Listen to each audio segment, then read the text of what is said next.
On that audio meter. Do you see my voice? Check, check. Okay, that's good. It's a very good sign.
Okay, you guys can turn on your mics. Okay, we're back in session now. We've already called to order earlier and had an executive session. So we're back in the regular session, and first order of business is the Pledge of Allegiance. I pledge allegiance to the flag of the United States of America and to the republic for which it stands, one nation, under God, indivisible, with liberty and justice for all. Thank you. Madam Clerk, we've already done roll call. The next order of business is to adopt the agenda. Do we have a motion? Motion to adopt the agenda? Second. We have a motion. It's been seconded. Any discussion? All those in favor of adopting the agenda, say aye. Aye. Aye. Hopefully, we've got Shay here. She's Aye. okay. Thanks, Shay. You can hear us okay? Yeah, perfect. Okay. Let's see. Next is the consent agenda. Do we have a motion? Motion to adopt the consent agenda. Second? We have a motion. It's been seconded to all. Let's see. Any discussion? All those in favor of adopting the consent agenda, say aye. Aye. Aye. Aye. Shay, do you have a vote on the consent agenda? I apologize. Every time I click on mute. I know. It's going to be tough. Thanks. All right, so we'll go right into reports. Shay is off taking her daughter to college, so she's in, she's in Rhode Island. Okay, I didn't know she wanted me to say, but she's in Rhode Island right now. So she's Zooming in, and there might be some lag in voting and stuff like that, but she'll try to stay. I'll try to stay on top of making sure we have her in there. And then, so part of my report is, anyone that didn't know, you will notice that we're down a town council member. Emily Castillo resigned, it was a week ago or a little bit over a week ago. So we now need to fill that position. And we've just discussed this recently, and there's statutorily you have to do it a certain way. And I think that what we are planning to do is have an announcement, let everyone know that we are down a town council member. If anyone would like to apply, of course, you have to live within the incorporated boundaries of the town of Alpine. You could send an email to me or send it to Monica, and she will disperse it to the rest of town council. But basically, anybody's eligible, and then we will discuss it, come up with someone to appoint, and then it'll be ratified in a town council meeting. Does that sound about right? Mm-hmm. Okay. So if anyone's interested, go ahead, Monica. We would like the applications back by noon on the 1st of July. That's right. So that's pretty much 2 weeks. It's a little bit over 2 weeks. 2 weeks. So noon on the July 1st would be the deadline if you'd like to, quote unquote, apply for this position. If you have any questions, more than happy to respond to emails that people have regarding what does it take or whatever. So that would be kind of real important. We'd like to have that person in by the second meeting in July. So our hope is to get applications, viable people that want to serve and give us public services is not easy. So, but we're looking for just someone that is passionate. And anyways, if you had that in by noon on the 1st, and then we would ratify it hopefully on the meeting on the 15th. I'm sorry. July 15th would be our second meeting that month. Mountain Days is this weekend. And of course, everyone knows to come to Mountain Days, but one thing in particular is Cushing Terrell, our consultants for the master plan, are going to be there in attendance, and they have, they're looking to talk to anyone basically that lives in the area and learn more about what you want to see out of the master plan. They're going to ask you, like, where do you actually live? We don't care if you live in the town of Alpine necessarily, in the incorporated town of Alpine. We're looking for information for everyone in the whole area in what you foresee the town of Alpine should look like in the future. So if you get a chance, go. Their booth is supposed to be right next to the town of Alpine's booth. So I encourage everyone to go and talk to the consultants. So that's all I had for right now. We'll move on to the, Real quick, yes. Mayor? Is it possible for us to text out to the town? Oh, yes. To remind them perhaps if they could do that this weekend? Yes, for sure. We will text not only, About the Mountain Day. that'd be yes, great. yes, exactly. Thanks for the reminder. I think staff had planned to do that, but we'll just make sure that happens. Sarah will make sure it happens. Thanks, Shay. Events Committee report. That's me. That's you. So as the mayor alluded to, we have Mountain Days this weekend, which is our biggest event of the year. It's always a great draw, lots of good stuff happening. We have live music both Friday and Saturday night this year. We're gonna have a breakfast Saturday morning and Sunday morning. And then the Raptor Center, the Native American dancers, lots of kids activities. We're doing the community art project again, which has been a big hit the last 2 years. Lots of great fun for everybody. Food vendors. Food vendors. Galore. All sorts of craft vendors. Yep. Yeah, it should be a good time. There's gonna be a bounce house for the kids. And, Will there be one for the adults? you're gonna have to negotiate that with the bounce house Yeah. owner, but maybe. And we've made posts with kind of like the schedule of events on Facebook, but it's on our website as well. If anyone wants to see kind of when things are going to happen, you can go to our Facebook page or the Town of Alpine page, right? Yep, there's Okay. an opening ceremony at noon on Friday that the American Legion will be handling for us, and then let the fun begin. That's right. All right, sounds good. Engineering report, Kevin, did you want to? Okay. Great, yeah, please, go for it. Yeah, I know you've got a full schedule. So the radio read water meter project is ongoing. I've just talked to Craig. The Public Works have got 157 of theirs in, so they're right about halfway done. They're trying to get all theirs done by the first week of July, so they can be ready to go and get it operational. The software system's getting uploaded a little bit, trying to get all the data and software in. The contractor core in Maine, they've got to get started with their vaults and start getting going. So they still haven't put any of theirs in yet. Right. But they still have a month and a few days to get their project done. So we've got that.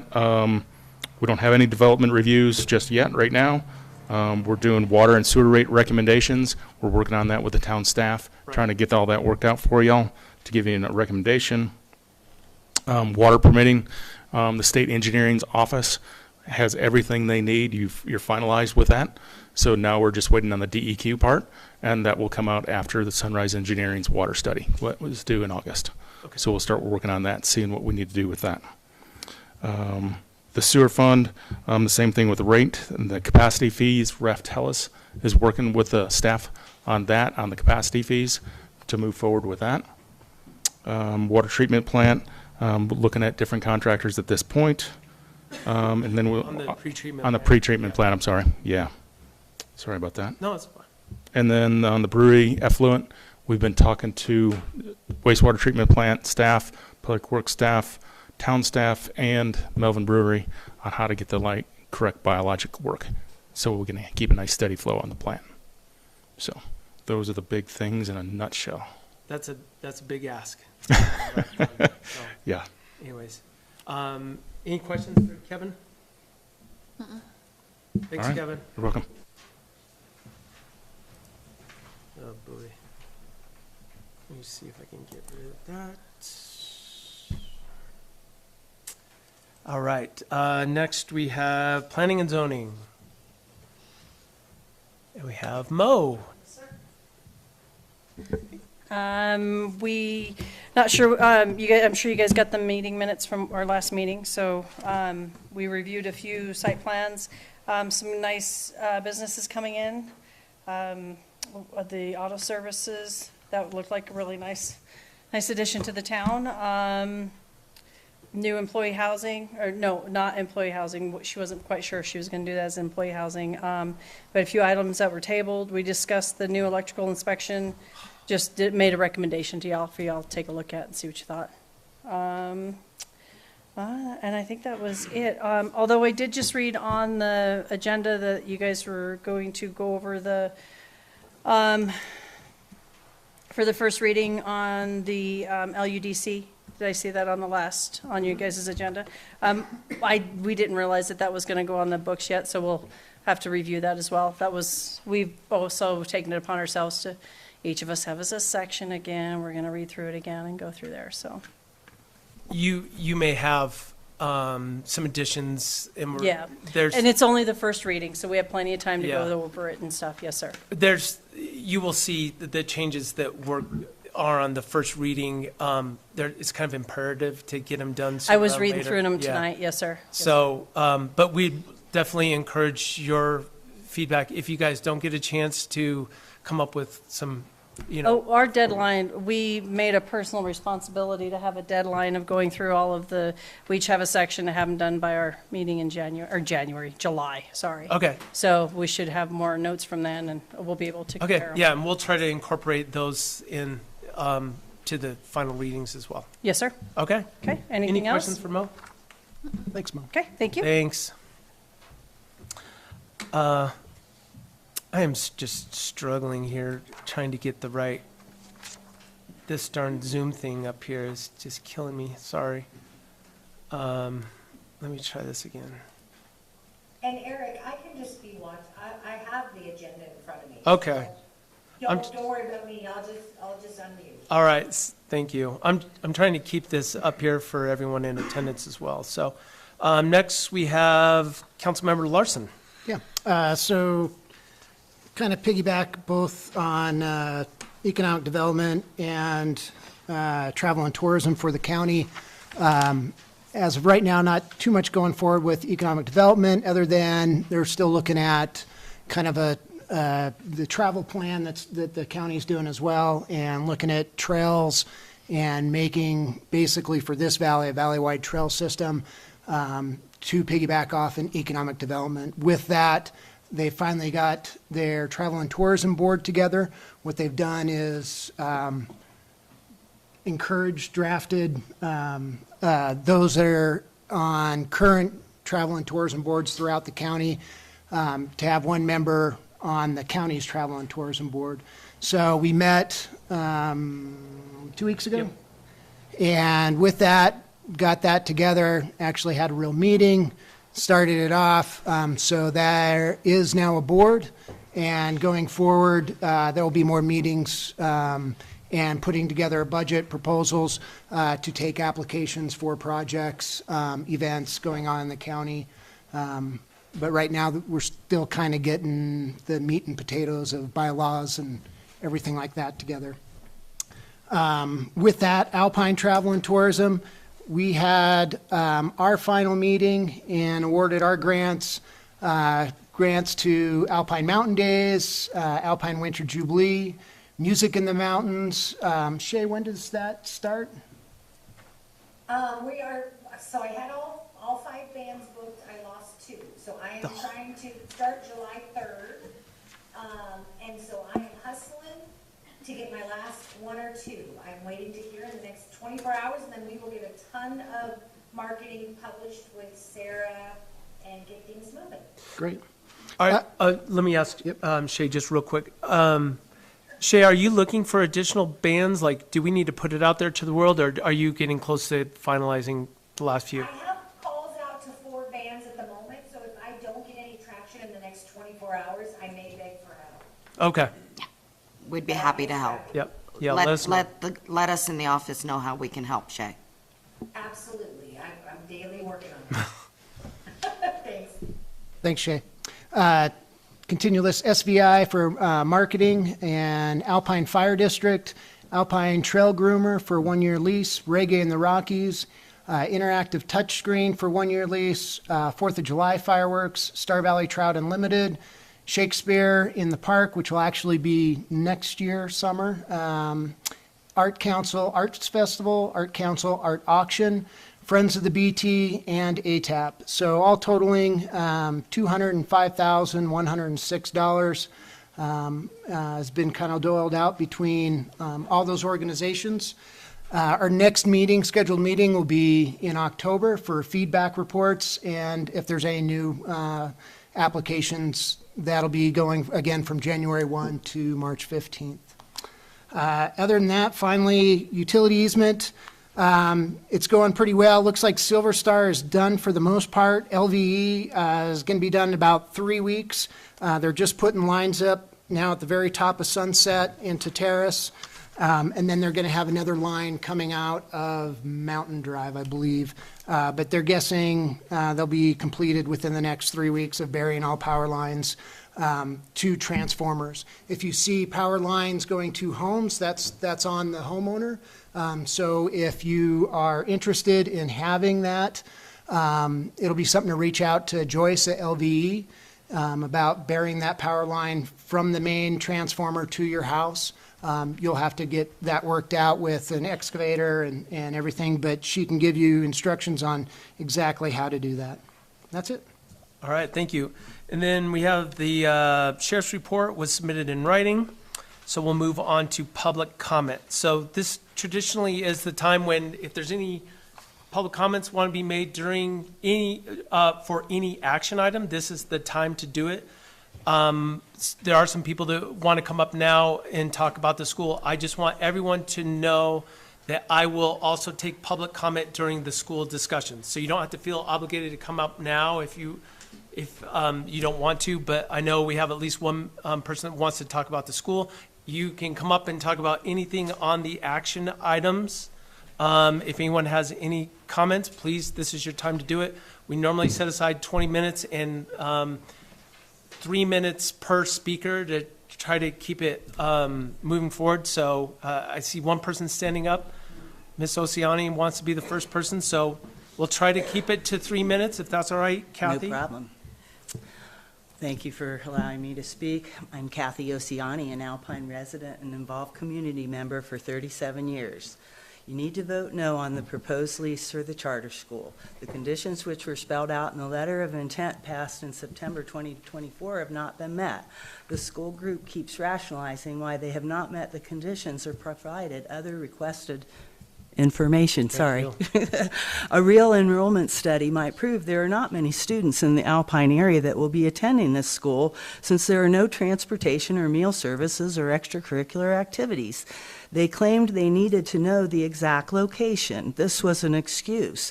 The enrollment projections they put forth are pie-in-the-sky numbers which have no basis in fact. The data from a real enrollment study would make a clear case for not leasing them the town land.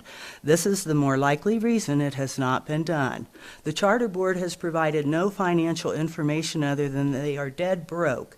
Once again, this lack of transparency is intentional.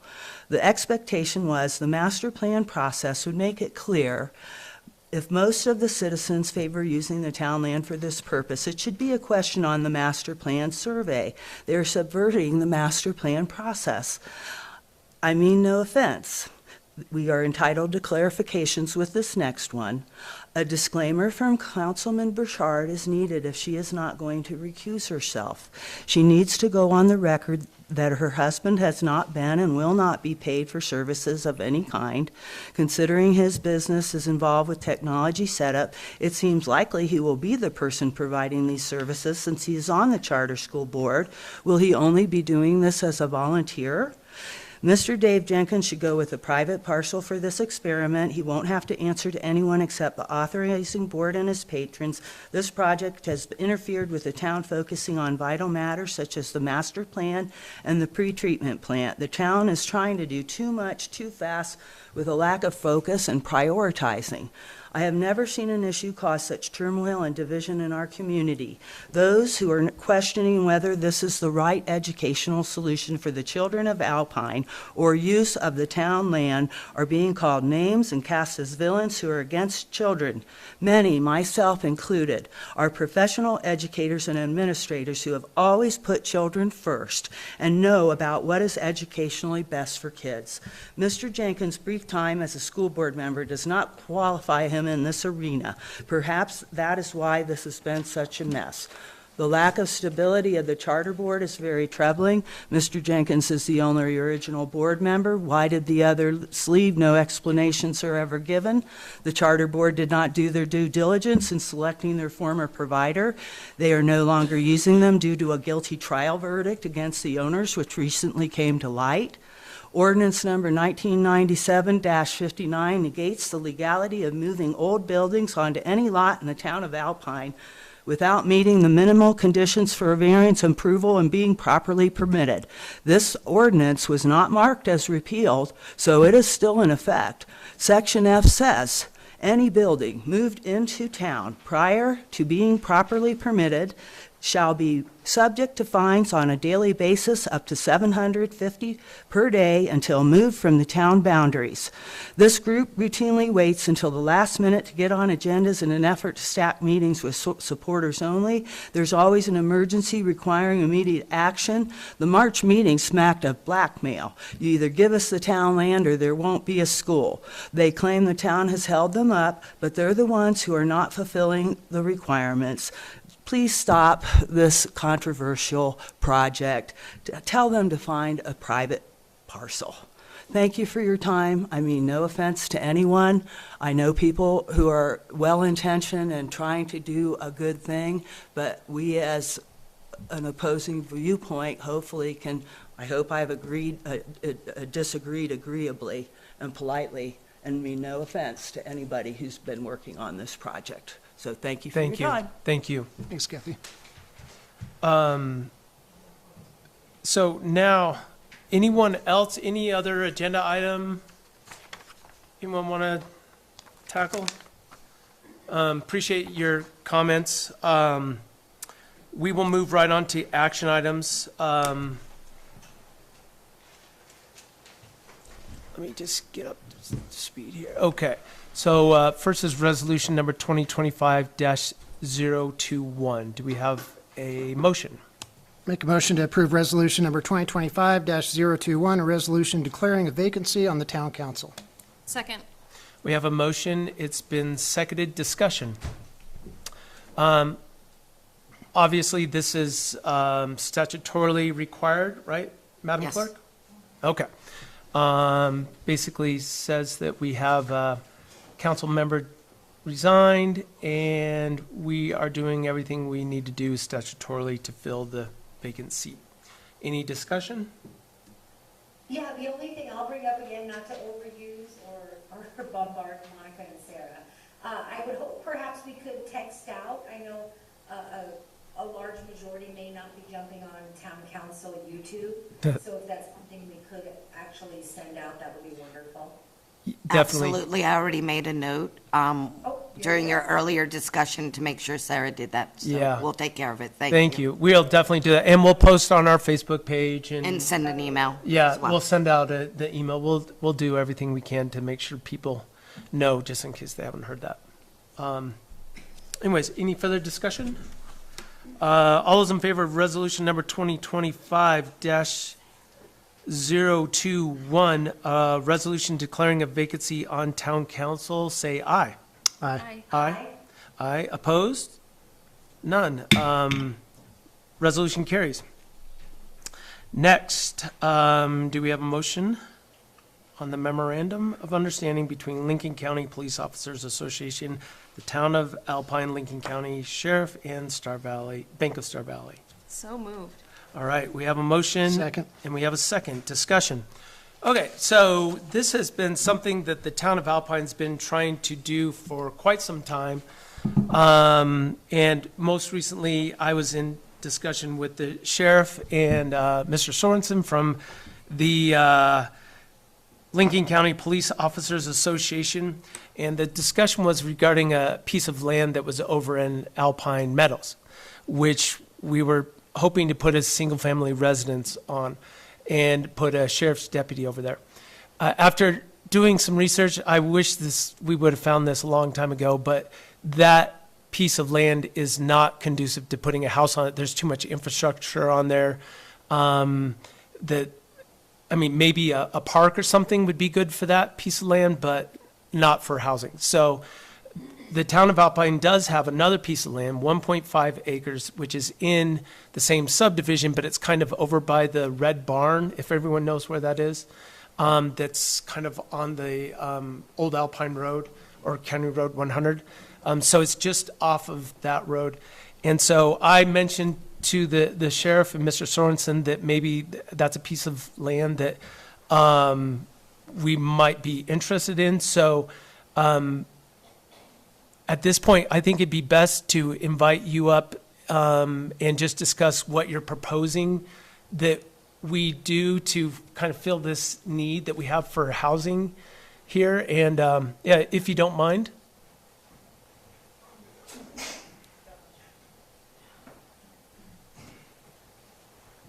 And please tell us your name. It's Mike Sorensen with the Lincoln County Peace Officers Association. The proposal on that piece of ground would be simply to do the most housing we could put on it in conjunction with the What's county allowed, engineer. Yep. And because there are a number of institutions, not just the county, or not just excuse me, the sheriff's office, but others, highway department, people like that, perhaps teaching situations, medical people. We don't really necessarily need to know who they are right now, but what we would do is master plan the lot to put as much housing as feasibly possible that fit into the restrictions from the homeowners association over there. Right. I just got a copy of their CCNRs today that we're starting to look at.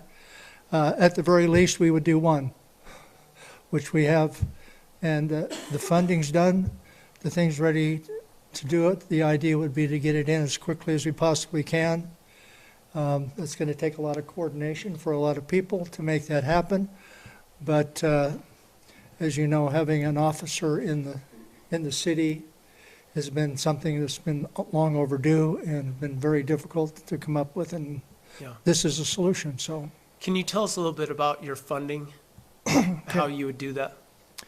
well, I've worked out an arrangement with the Bank of Star Valley, and basically I'm providing the guarantee behind it, but it's already approved for whatever we need to do to be able to build it.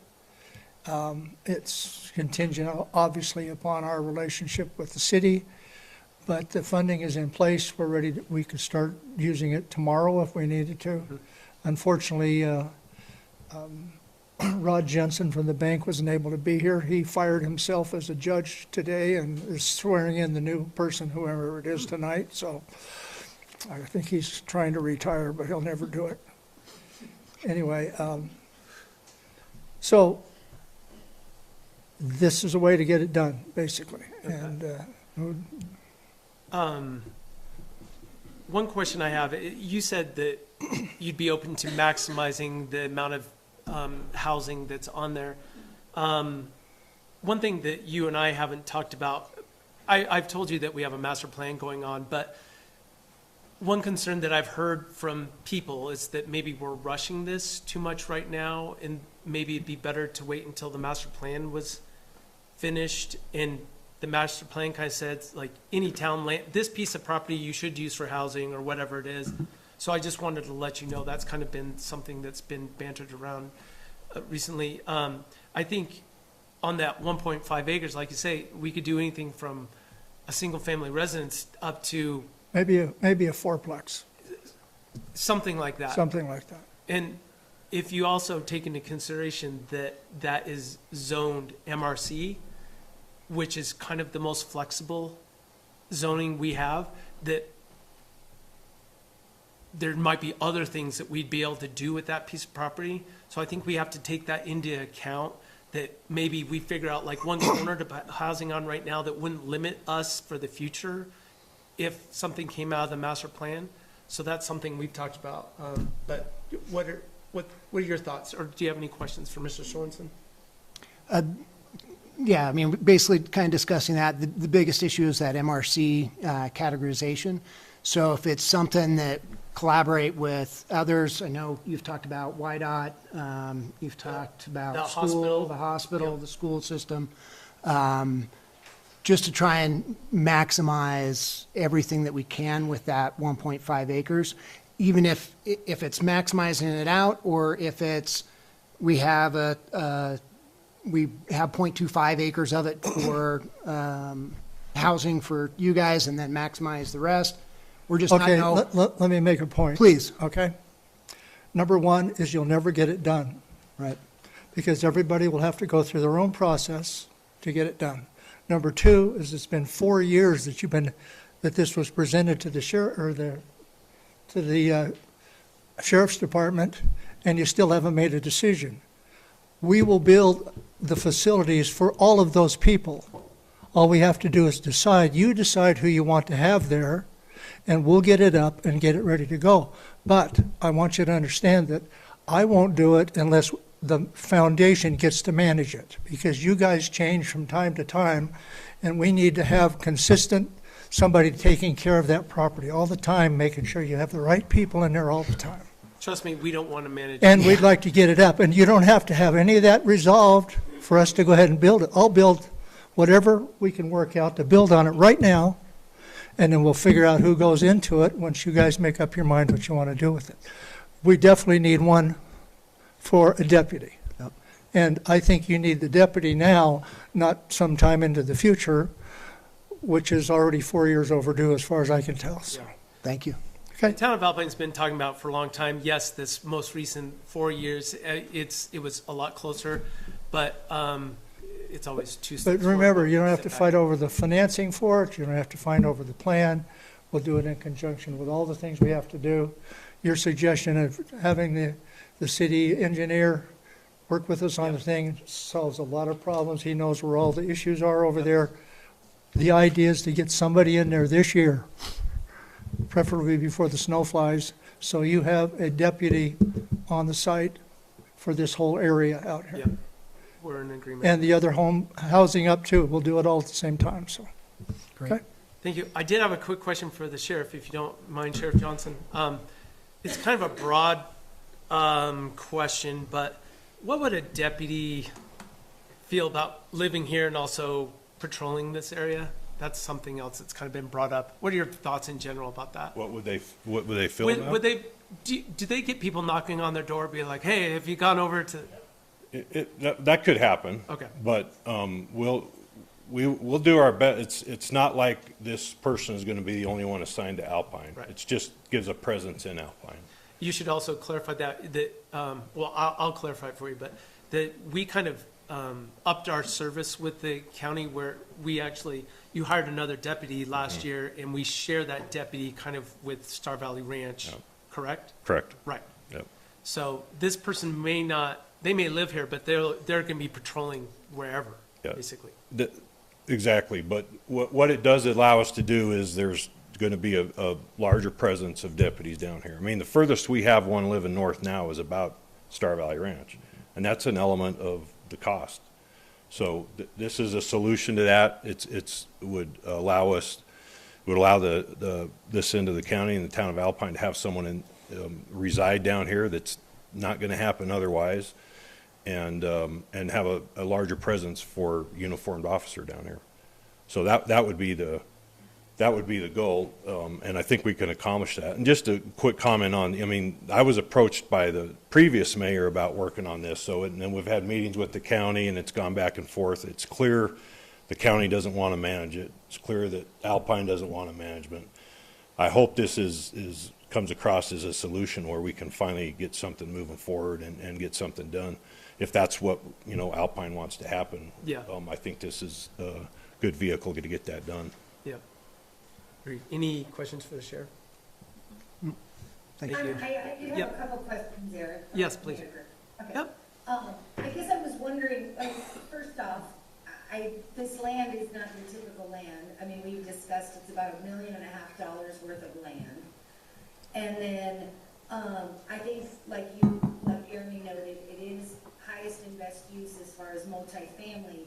Is Rod Jensen able to put enough money behind it if it was a multi-family location? And then thirdly, if we're willing to do this, then would our cost for the deputies go down perhaps 30-40%? if this came on the table after our master plan was complete. There's a bunch of questions there. I don't know if you I know. have answers Well, to. the main one to Sheriff Johnson is, if, you know, if we finish our master plan, and that's kind of the discussion we have, would there be a negotiation as far as our annual fee to Lincoln County Sheriffs? Well, certainly we can negotiate. Without going into a lot of detail here, I think for $130,000 to have 24-hour coverage right now, you're getting a hell of a deal. So it's not likely that that's going to go backwards. It's only going to go in one direction. But those discussions can happen. Yep. I've said a lot of in the past. I mean, Alpine can entertain getting their own police department and look at the cost there and compare what's going on And we've had those discussions Right. over the past 2 Right. years, and I think everyone's kind of on the same boat. Yeah, that's, and that's the other thing. I'm not here in that capacity. I'm here I'm obviously the sheriff, but I'm here with the foundation who wants Yeah. to see this and has some backing behind it to get it. yeah, done. I think the MOU that you sent, I think there's lots of holes we'd have to plug up, and we're willing to look at that. I think the biggest thing that we were hoping tonight from town council was to get a feeling about, are we on the right path?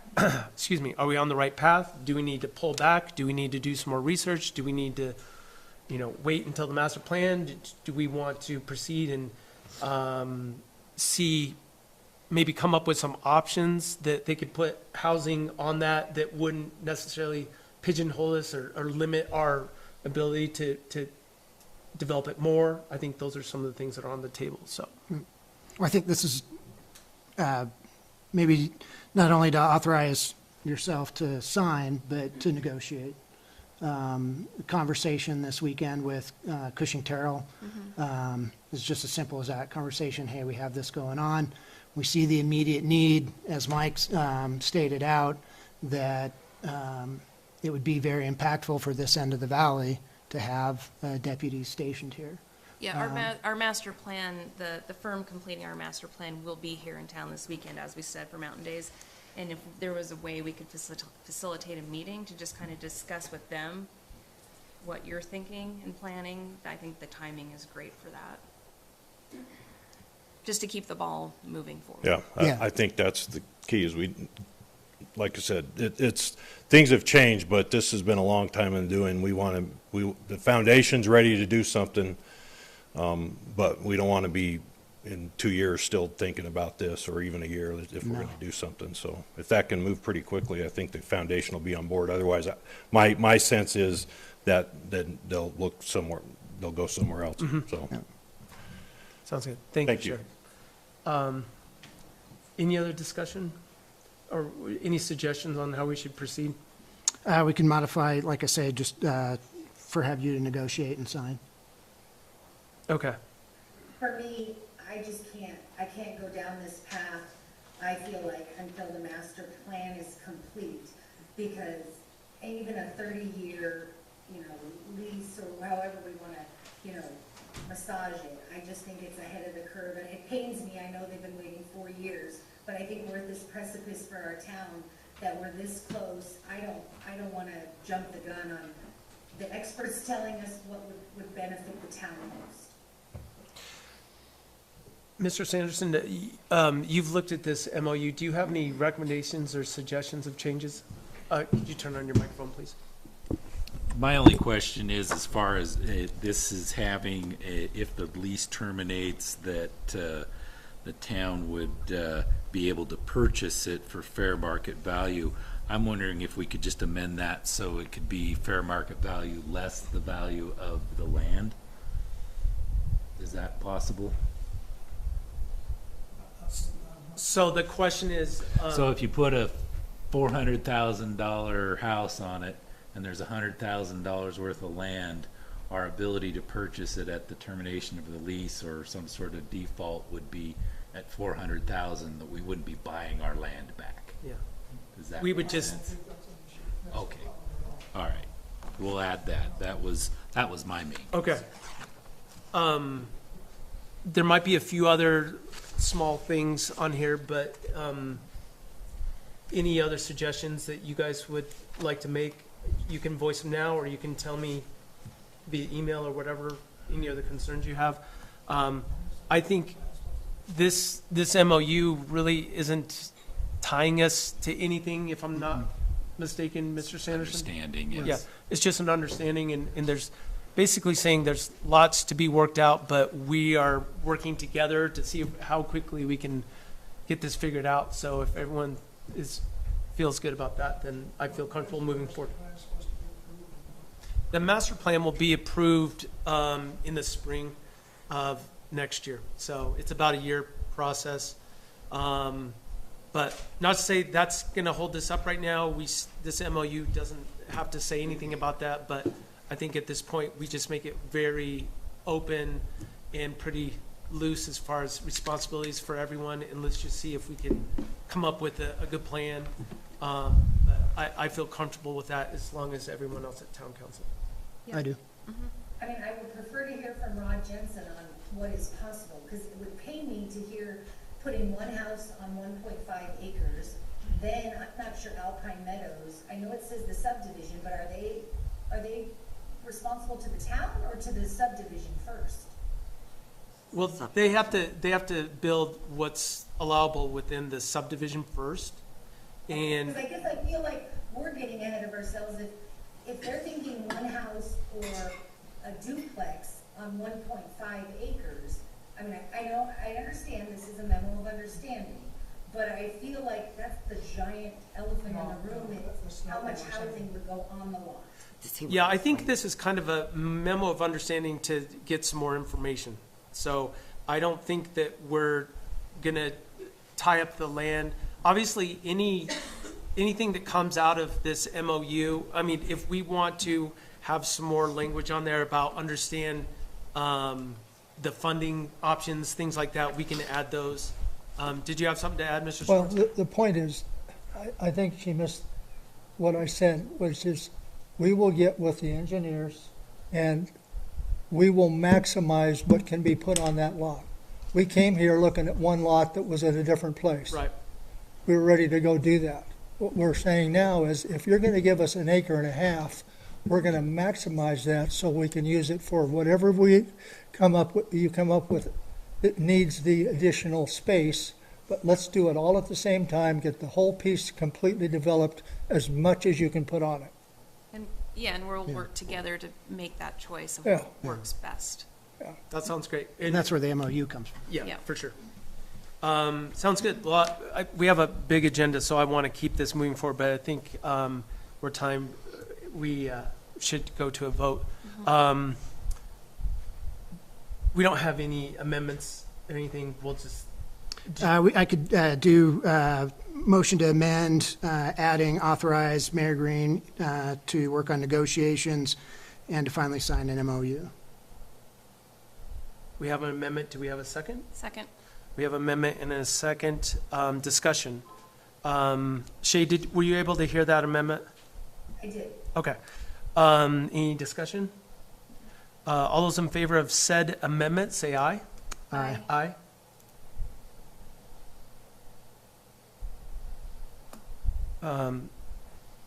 Do I just say? Council members Scafidi, I'm sorry, opposed? Okay. Opposed, nay. Okay, I'm sorry. So amendment passed. So now we're back to the original amendment. Any further discussion? All right. All those in favor of said motion with the amendment, say aye. Aye. Aye. Aye. All those opposed, say nay. Nay. Okay, motion carries. So thank you for coming and being present, and we'll definitely work together, and we'll maybe sort out some of the other little details, and we'll get back to you guys really soon. All right, thanks. You're welcome to stay. Okay. Understandable. And we'll get to the school here in just a second. There's a few business things that we want to get done, so we're real close. Next is the traffic calming device application. Do we have a motion? Motion to approve Alpine Meadows traffic calming device application for Alpine Meadows for speed bumps 3, 5, and 6. Second. We have a motion, it's been seconded, discussion. This darn Zoom, I cannot bring up.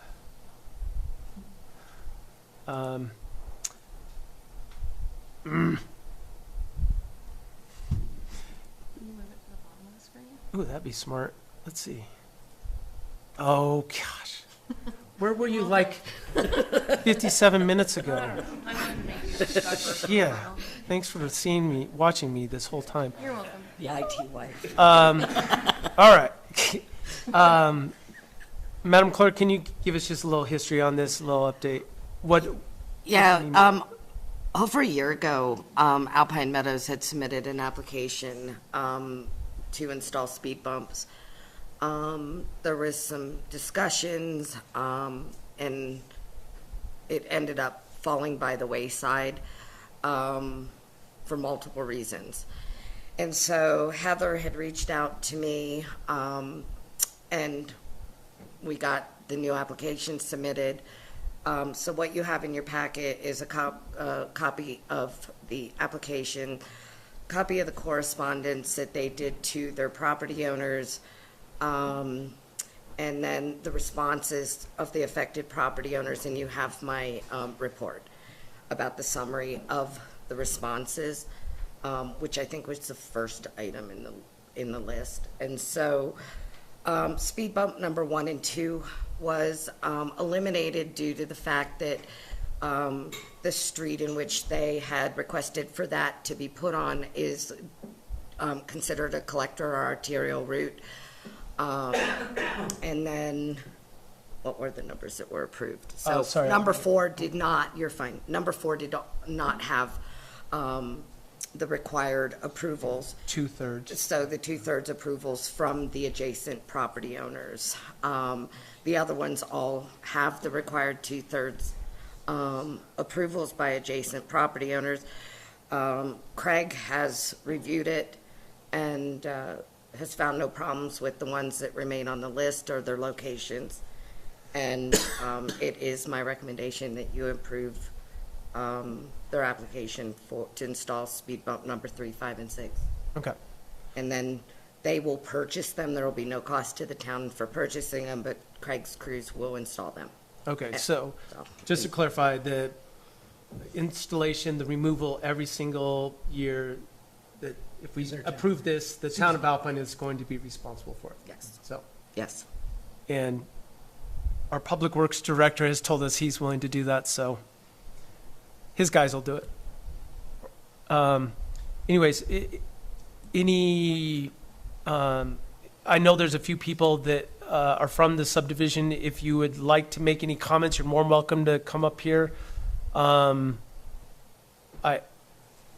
At this point, it seems like everything's in order. We've done statutorily everything required. Okay. Any further discussion? Okay, so we have. I just say for anybody wondering at home, Yes. they are seasonal. So if Yeah. people are thinking, well, what about when they plow in the wintertime? They will be taken out. Okay. Did we get a motion on the table? We did. Okay, good. We're moving forward. Any other discussion? All those in favor of motion to approve Alpine Meadows traffic calming devices application for Alpine Meadows for speed bumps 3, 5, and 6, say aye. Aye. Aye. Aye. Opposed? None. Motion carries. Thank you. Now we're on to the Alpine Education Foundation lease agreement. I think what I would like to do is, they have a presentation that we could look at first, and then we could get a motion on the table if everyone would be happy with that. And I would invite the Alpine Education Committee to come up, and I will get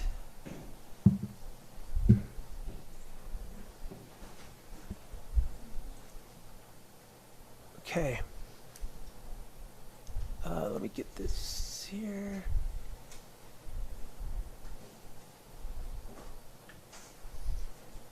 Hopefully that doesn't block anybody. All right, great, thanks. We'll give you the floor. Great. Please give us your name. Thank you. Can you all hear me? Yes, thank Great. Mayor Green, council members of the town of Alpine, thank you so much for being here tonight. I know that you've all put a lot into this. I also wanted to thank all of my cohorts over here that have helped us through this process. The further down the road we've come, the more I believe that this school is at the forefront for the soul of Alpine. Kindness, integrity, responsibility, courage, wonder, moderation, justice, prudence, gratitude, and wisdom. All of these virtues and values have come into play through this crazy little community project. Never could I have imagined some of the challenges that have come up, but I found myself going back to these grounding principles. It has made me realize the importance of teaching our children these virtues and orienting them through education to seek answers to the burning question, what makes a good life? It's important because it is our children who will come next, working together to ask what makes a good town, and it will be them who will set out to build it. This decision to approve our lease is a testament to your investment and vision for a soulful Alpine. We are very grateful to you all for being here tonight, and with that, we wanted to provide a few updates. Mayor, if you would be so kind to go to the next slide. So as you all know, there's a couple of different structures to the boards. There's a formal school board for the Alpine School, and then there's also a private education foundation board. We invite anyone that would like to come and join our board meetings. We meet the second Thursday of every month at the Cobblestone Inn, and we also do provide a link where you're able to join as well. So just to introduce the Alpine Education Foundation board members, this is the independent entity. I'm Meredith Leonard. I'm a Etna resident, a mother, and I work in operations, architecture, and design. Luke here is our treasurer. He's an Alpine resident, a father, and a finance director. Dominique is traveling with her family, but she's an Alpine resident, a mother, and a business owner. And Melissa Rocklitz over here is an Alpine resident, a mother, and she works in nonprofit development. And then we are holding, we can have up to 9 board members per our bylaws, but we are holding a 5th position for a town council appointee. So whoever you think would be beneficial, we'd love to have them. Yes, thank you. And then we have our founding community members. This is the Alpine School Board. So Dave Jenkins couldn't be here tonight. His grandmother is turning 100. Kelly Shackelford also couldn't be here tonight. She's down in Salt Lake with her mother, her mother's having surgery. Melinda Dorian is over here. She's an Alpine resident, a mother, and a business owner. Dave Burchard, an Alpine resident, father, IT professional, search and rescue volunteer. And then Amy Weirda, who's an Alpine resident and a mother, and then she's also very involved in the Alpine community. So just to give everyone a sense of our school structure. So as many of you know, we did part ways with APA. At the end of the day, and hearing a lot of community feedback and us sharing some of the same concerns that the community brought up, we were able to go out and find a Wyoming state partnership with the Wyoming Classical Academy. So they are a local school in Mills, Wyoming, and they are looking to expand statewide. They utilize the Hillsdale College K-12 curriculum. And then we would have our local Alpine School Board, and then our operations provider would be Academica. So APA was a little unique in the sense that they kind of brought everything to the table. This gives us opportunity to not only have much more local support, but it allows statewide support, and then through Academica and Hillsdale, we also now have national support and resources that we can pull from. So we're working through exactly how this will look, but that's kind of the support system around our school. And then we have the Alpine Education Foundation, who owns the buildings, any of the buildings that would belong to the school. And we would also be the ones leasing the land from the town of Alpine. Are there any questions with that structure?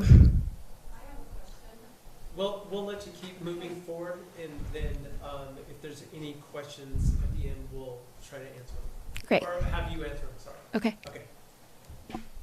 Great. So site considerations and updates.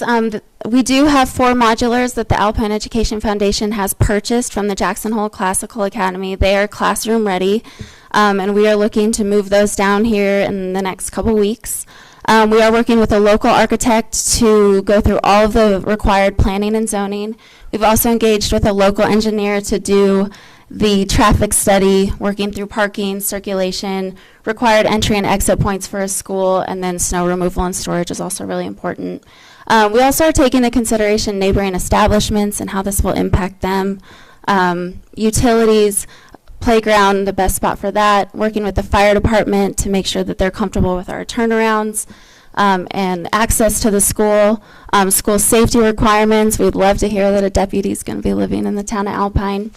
And then obviously landscaping. The modular buildings are not our long-term solution. They're a great way to get a school open at very low cost. But we will do some landscaping to kind of make that area beautiful. So the site here that we're proposing is just kind of right over there behind the CDC. It's 3.5 acres. We have 4 modulars coming down from the Jackson Hole Classical Academy that the Alpine Education Foundation has purchased. That is of no financial responsibility to the town.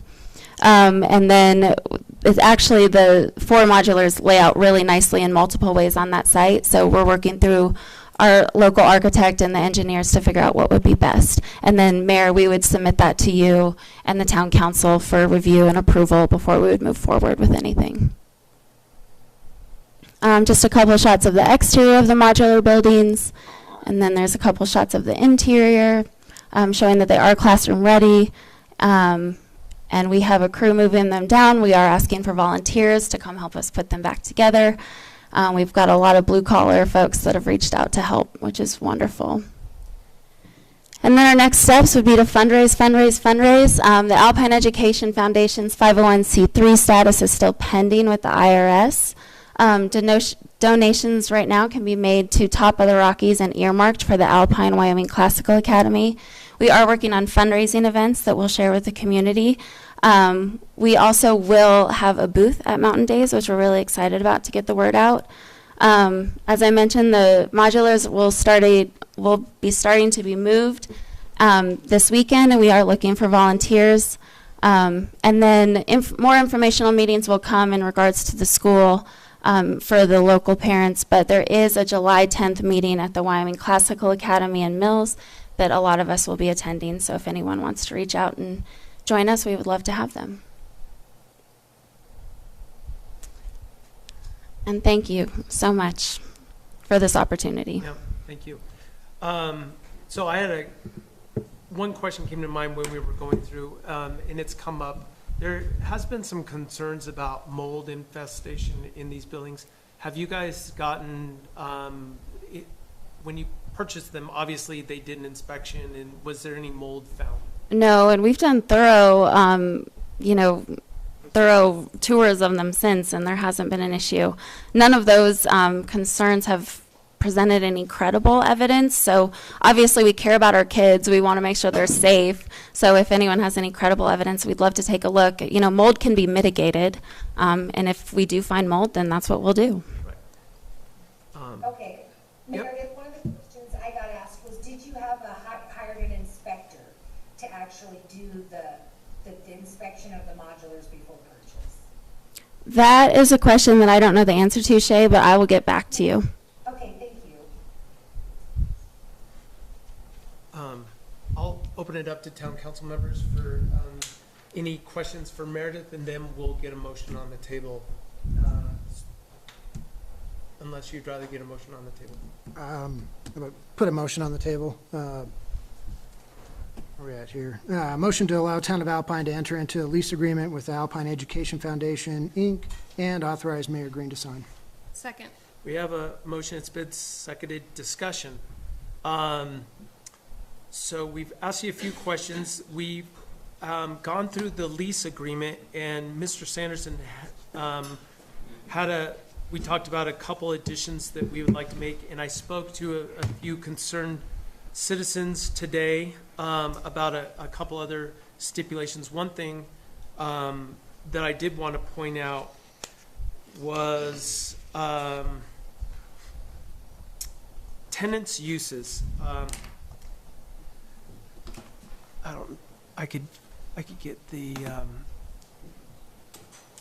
me get rid of this. Okay.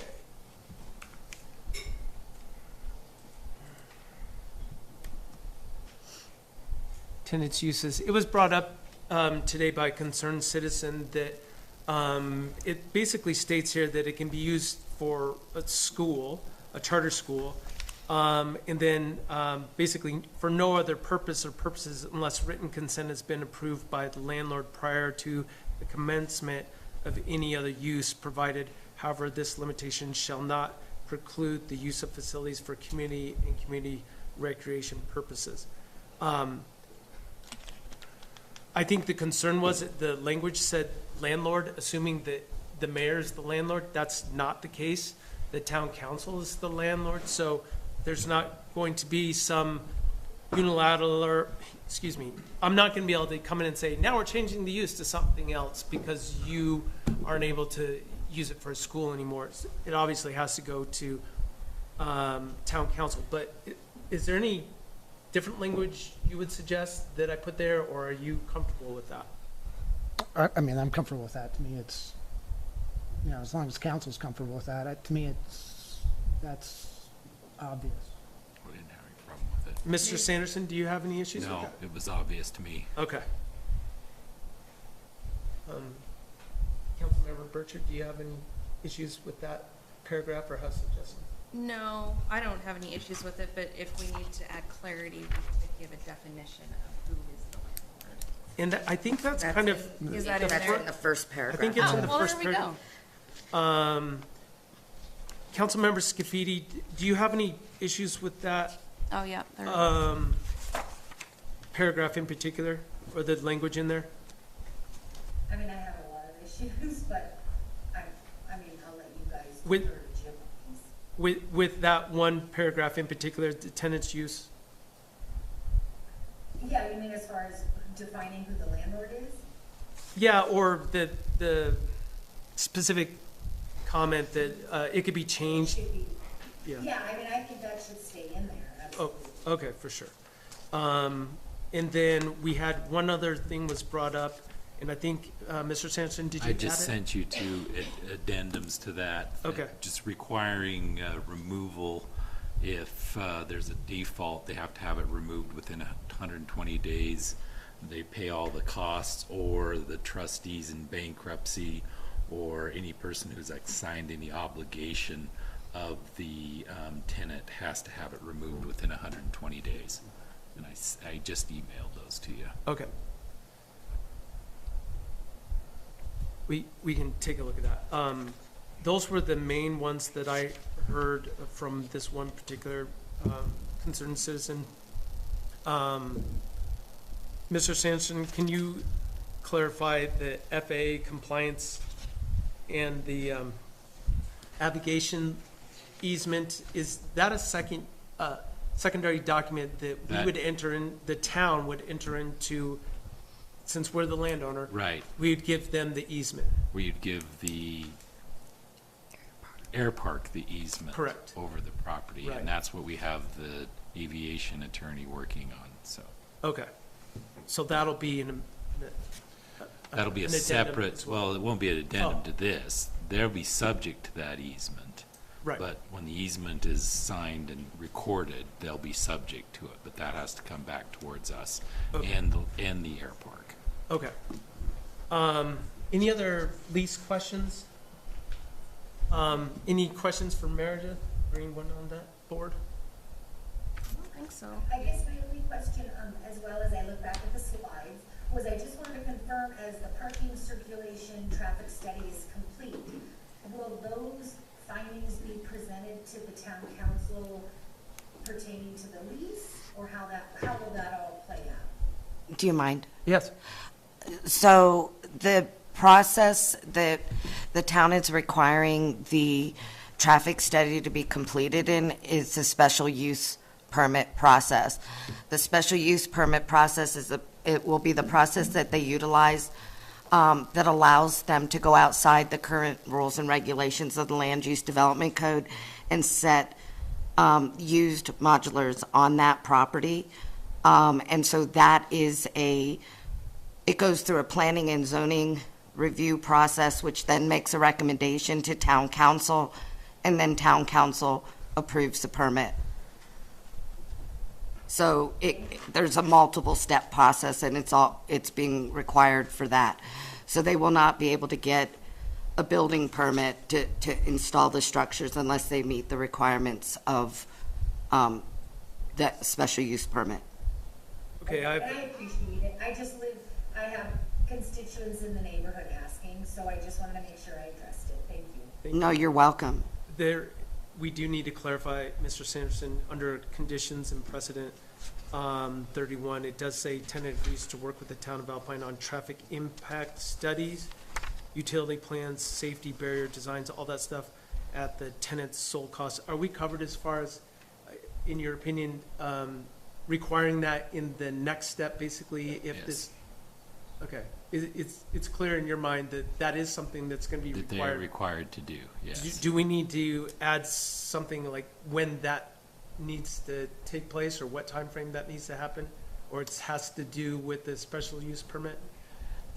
The condition precedent is these things have to be done before the lease becomes effective. Okay. That's what the plain language of paragraph 31 is. So if those things aren't done, then the lease is not effective. Okay. Can I just add to that? Yes.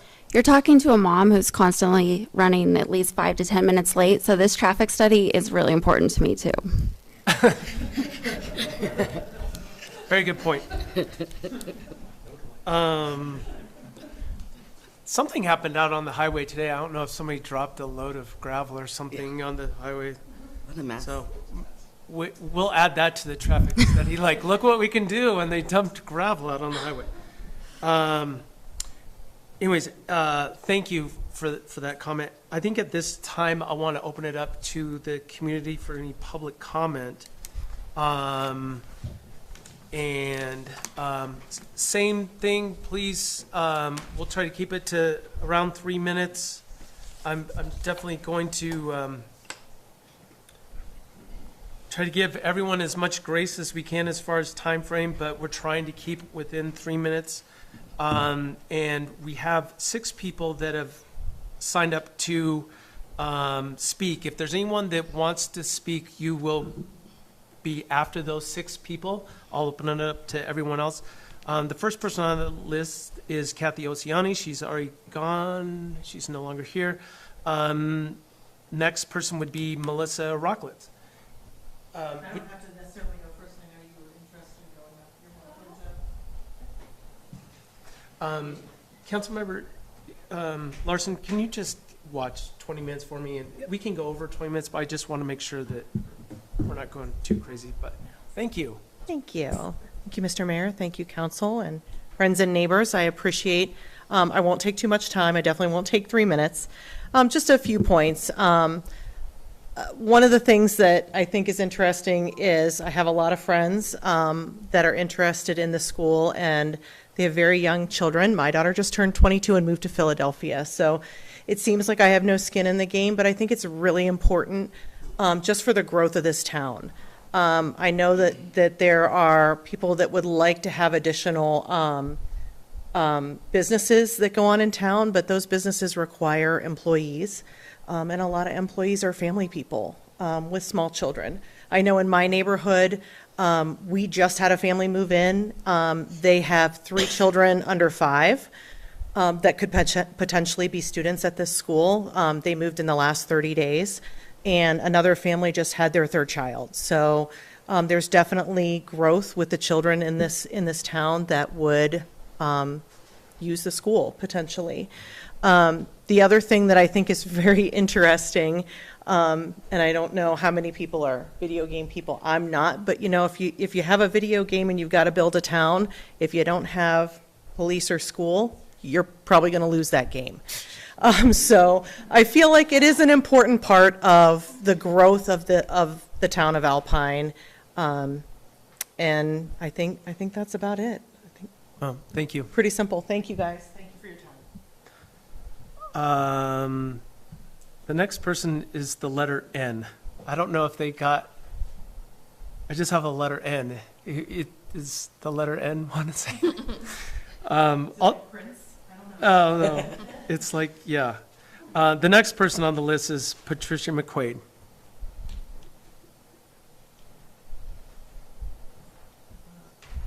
I have a couple questions about the lease. I read through it, and the first paragraph has the lease term is for a term of 5 school years commencing on the first day of August 2026, and then ending on the 30th of June 2031, the expiration date. Both dates are inclusive unless some sooner terminated.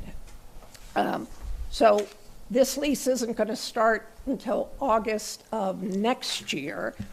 And then paragraph 31, conditions of precedent, listed a number of items that have to happen. And so I'm just looking at this and thinking they cannot put those modular units over there until at least August 1st of next year. So that's a good point of clarification, and I will stop your clock so we can try to answer those. Do we need this lease to be effective when it's?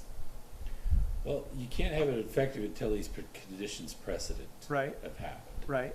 So, I mean, that's an issue that the board and you guys need to figure out how you're going to get to that point. Where, I mean, you make a good point. Where are you going to put these things until such date? Well, we want them to be able to put the buildings over there when they do the conditions of precedent, and then, yeah, they need some time to build them.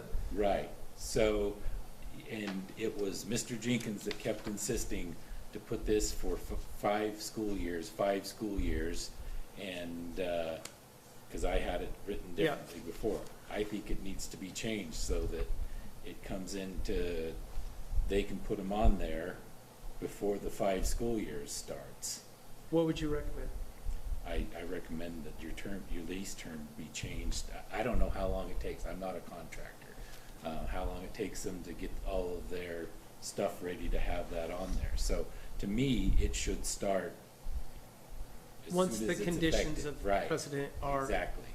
So how would you change the lease term language on the start date? How would I change it? Yes. I would need a few minutes to Okay. think of how I would change that. Okay. May I recommend that perhaps the effective date of the building permit would also be a good time to make the lease effective? Okay, but you. Because now- they would have to, by then, if they're going to go through with it, they would have to by then have met all those terms That's correct. to get a building permit. That's correct. Okay. So that's one way of resolving it, but you'll have to give me a few minutes. Yeah. To go and sit. That's fine. Is everyone else, understand? I think we need to make that change. That's a very good point. Thank you. I'll start your clock again. Okay, so I'm just asking then that 5 school years, if they're not going to be able to start until all those conditions are met, and then they're going to start building, getting things ready, I would assume they're not going to be ready to start school in August of 2026. That's their hope. Obviously, there's, most of the conditions are met. I think one of the final ones is the traffic impact study. Utility plans, things of that nature, they're gonna work with whomever they need to figure out where, they can put the buildings, obviously. Some research has to be done on that. I'm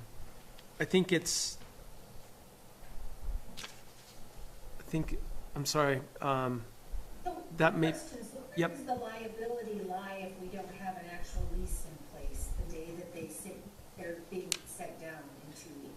Well, just for clarification, we're not permitting them to bring the buildings and put it on that piece of property. There's another piece of property by the shop that we have designated as a temporary place for the building. Property? Town property for the buildings to go temporarily. They're not being installed there. And then until which time they can get the rest of the items on the conditions of precedent checked off the list.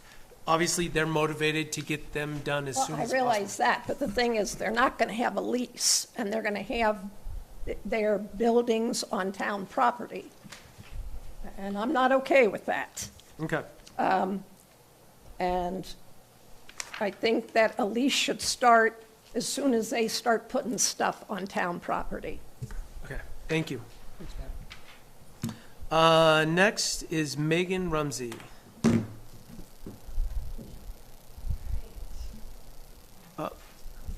Hi, Megan. Megan I'm Ramsey, Alpine, Wyoming.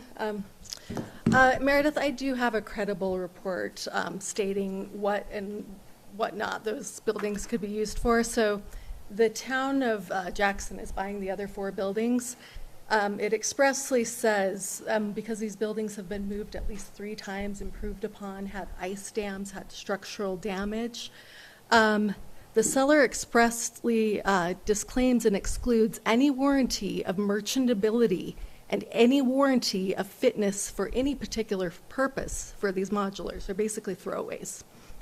And we would want to see your full inspection because there is credible evidence of mold in these buildings and mitigation for mold for buildings for kids to be in, where they've been ripped off of structures already. You're going to get these down here. If we have a lot of snow or they even snow load capable, these buildings are not intended, they're not safe, it's a public nuisance.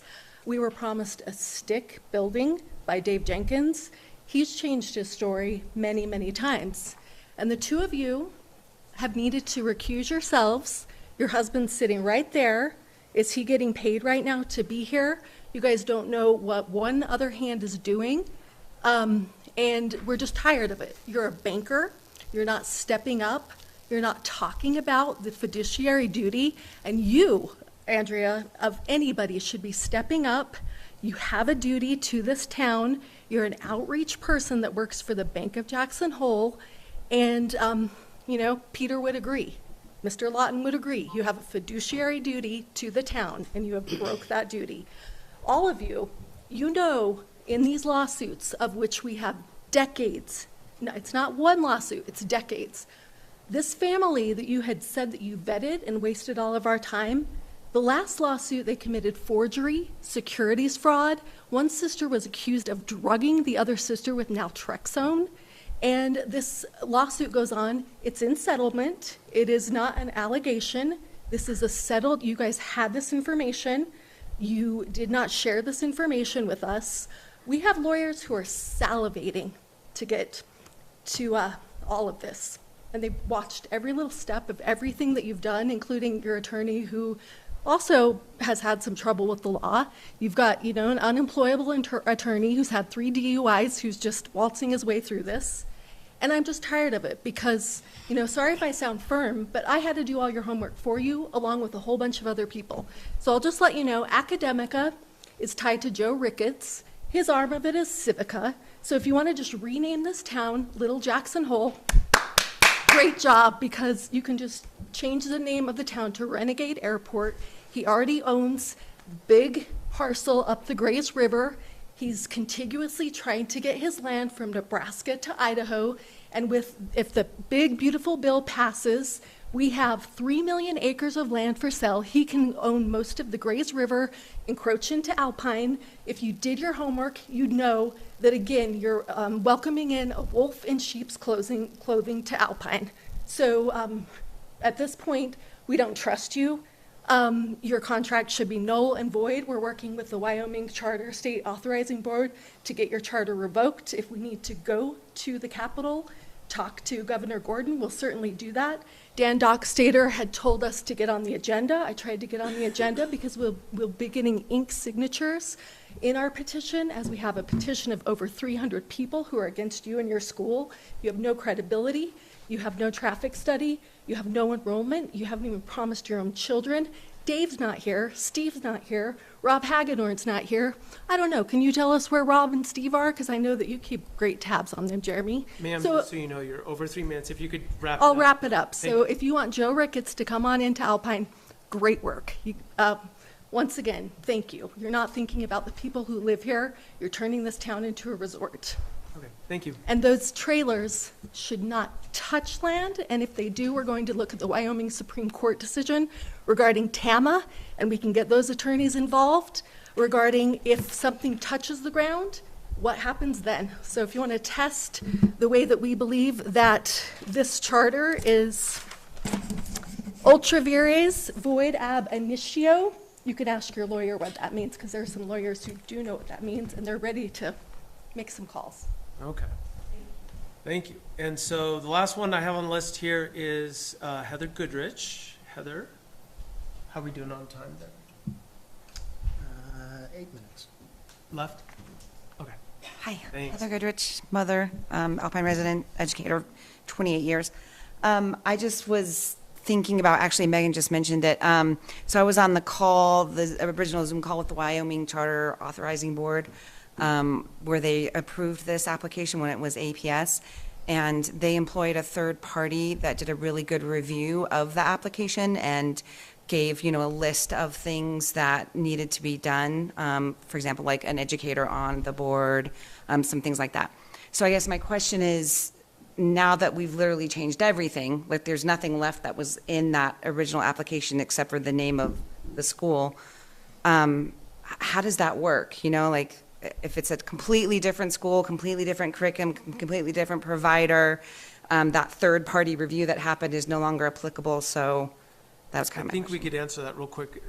Don't you have you're adjusting the application with do you mind coming up? Yeah. Specifically, if you could talk about the third-party review, because that was really important. Yeah, could you update us with where it stands with the state charter authorizing board? Yes, so we had a meeting with them last night, and they were working through basically like the legal structure of how it would work with the way that charters are operate, and the way that they function is a little bit unique in the sense that not all of them are like APA and APS, where it's kind of all under one hat.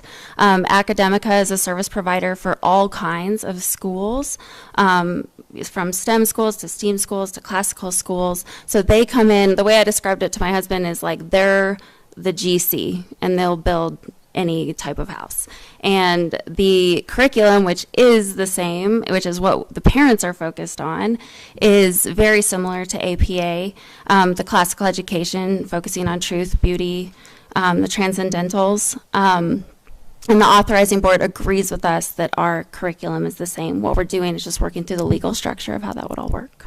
Okay, and has there been, you've met with them, have they made a decision, or is that still up in the air? They made a decision last night to move forward, allow us to move forward while the lawyers are talking, basically.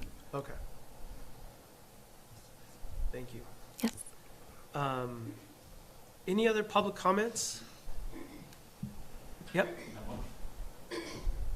Hi there, Justin Scott, Alpine resident. I've got a 13-year-old daughter who will never go to school up here, which is fine. She loves riding the bus. She loves Star Valley. The education is great, so that's all fine and good.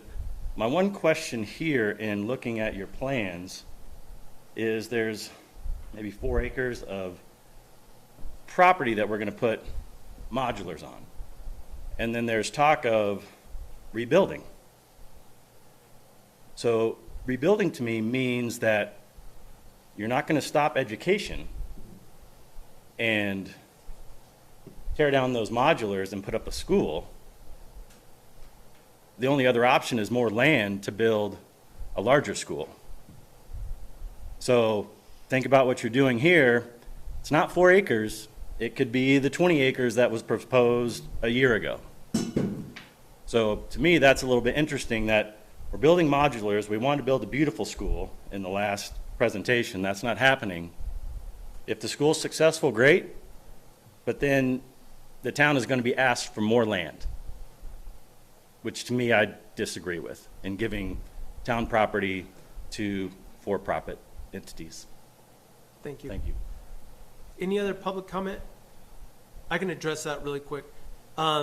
If anyone has just a little history, this really never got legs as far as being on town property until they went to the modulars and the 5-year lease. So I've been totally open and said it many times on the record that I do not see this as a long-term solution. And I've told the foundation board that if this gets approved tonight or in the near future, we are going to support them however we can, but they need to go and find a permanent location for their school, because this is not going to be the permanent location. This is a 5-year lease, and the reason why we're doing that is so we don't bind future administrations. Now, So that's not to say future administrations won't make a different determination. It also has to do with the master plan. They may say, they need to put their school some other location. But Okay, so at this point, this is a temporary. Okay, so to answer that, okay, we put up a temporary unit, master plan comes through, we have these buildings that we don't use, we have to somehow reclamate that area and use it for whatever comes 5 years from now. Again, my suggestion is, if you want a for-profit entity, buy your own land and put that on your own private land, so you can do with it whatever you like. Just to clarify, and hopefully I'm not speaking out of turn, but the foundation is not a for-profit foundation. It's But the school, somebody is going to be making money off of this school being on town land. Yes, the teachers will make money. People make money. That's how you get good quality people. You entice them. You bring them in. You incentivize them. And reclaim the land. That land is a dirt pile. We would be happy to reclaim it back to a dirt pile. Excuse me, miss, that is not your land. That is the town's land, and you're asking for town land. They're also making improvements to it, so that's part of. Yes, we're bringing utilities to it. We're bringing landscaping. We're bringing some vision. Okay, so anyways, we're just trying to answer that one question. But can I just clarify that also? So the Alpine Education Foundation is a non-profit. We do not profit from this. Who does profit from this is Academica. And the reason that it's important that they profit from this is because they are putting resources into helping the school operate. It's the same way that the school district runs. They are able to manage their budget, and if they have excess, that goes back into other resources. So it's a very similar structure, but when we hear for-profit, that is a good thing. That means that we have people invested in this because they have skin in the game. And then it allows us to hold them accountable if they are not doing their jobs. Okay, thank you. It looks like Megan might have one more quick comment, and then we'll get back. Mr. Larson, where do we stand? 8 seconds. Oh, okay, really quick. Okay, for anyone who doesn't understand how charter schools work, and unfortunately, you guys don't understand the structure of charter schools, I can draw you a diagram. There's no such thing as a nonprofit charter school. So you have your foundation, but generally what happens, if you go and you look in the malignancy of the malfeasance of the misappropriated tax dollar money, which APS misappropriated something around $10 million, arguably, we can. Right, I understand that, but you were willing to until only about Do you have a month something ago. quick to- I certainly do. Okay. Anyone can look up the article. It's called Chartered for Profit. It will explain to you how there is no such thing as a nonprofit. Now, our dirt pile might just be a dirt pile to you because you don't actually live in Alpine, and all of you listed Alpine addresses. That's not factual information. So again, let's get some factual information for the public to present where you actually live, And these are stakeholders who pay taxes in Alpine, and we will fight every single point of this, and we're not going to be disrespected by you calling it a dirt pile, because that is our asset for our town that's in fiscal insolvency right now. And a few people who are doing 8th grade math and are not appraisers are brokering deals with breweries and coming up with 1989 figures for the valuation of things. And that's going to come into question too, because every single transaction that's ever gone through the town of Alpine is going to be forensically audited. Okay, thank you. I think that's the end of public comment. Time's up, right? Time's up. Okay, time's up. Now, we'll move on to the rest of the discussion. Looks like Ms. Scafidi might have something. Councilmember Burchard, did you have something you wanted to add to the, do you have anything to add about your husband being on the board? I do. I would like to make my official disclaimer that my husband, David Burchard, as a sitting board member of the Alpine Charter School, will be receiving no compensation financially at all for his work he does. He will be joining many other local tradesmen donating their time to this very valuable project. Okay. Councilmember Scafidi, did you have something you wanted to add? I saw you go off of mute. Yeah, I mean, until you just mentioned it, I did not know that temporarily they'll be sitting on public land. So I guess this is a question for Jim. It's kind of like renters insurance. If something was to happen to the modulars, will they have insurance to cover that in this 9-month, 10-month period before they're set at the final location? Just to clarify, I don't know how soon the school buildings are going to go on to their temporary foundation, but it has to go through the special use permit and all that stuff. Hopefully that. Where they're getting delivered in 2 weeks. Yeah. So, but hopefully it's sooner than 9 months. I think, as far as insurance, are the buildings insured? Yes. Okay. The buildings are insured. I think the part for me to clarify, just because I think everyone's digesting a lot of data here, one of the things is, yes, on the for-profit versus not-for-profit. One thing I do know, Alpine people are paying extra, actually the entire state of Wyoming is paying extra for the lease amount. And I haven't heard if that's $200,000 a year. I'm not sure how the state charter board calculates it, but that is money in addition that comes from our taxes across the state. So that's what supplements the budget for the charter school, just to make it clear for everyone. It may not be from our mill levy, but it is from our property taxes that go to the state. Other than that, I just, wanted to clarify just location for temporary and then how that plays out with the lease, as Jim said, that dynamic. Okay. Just to clarify that, where is the location that you and Dave worked out where the temporary buildings would be? Just right beside the old shop. Beside the old shop, near the big parking lot, essentially, right? Kind of the furthest eastern part of the parking lot. Okay.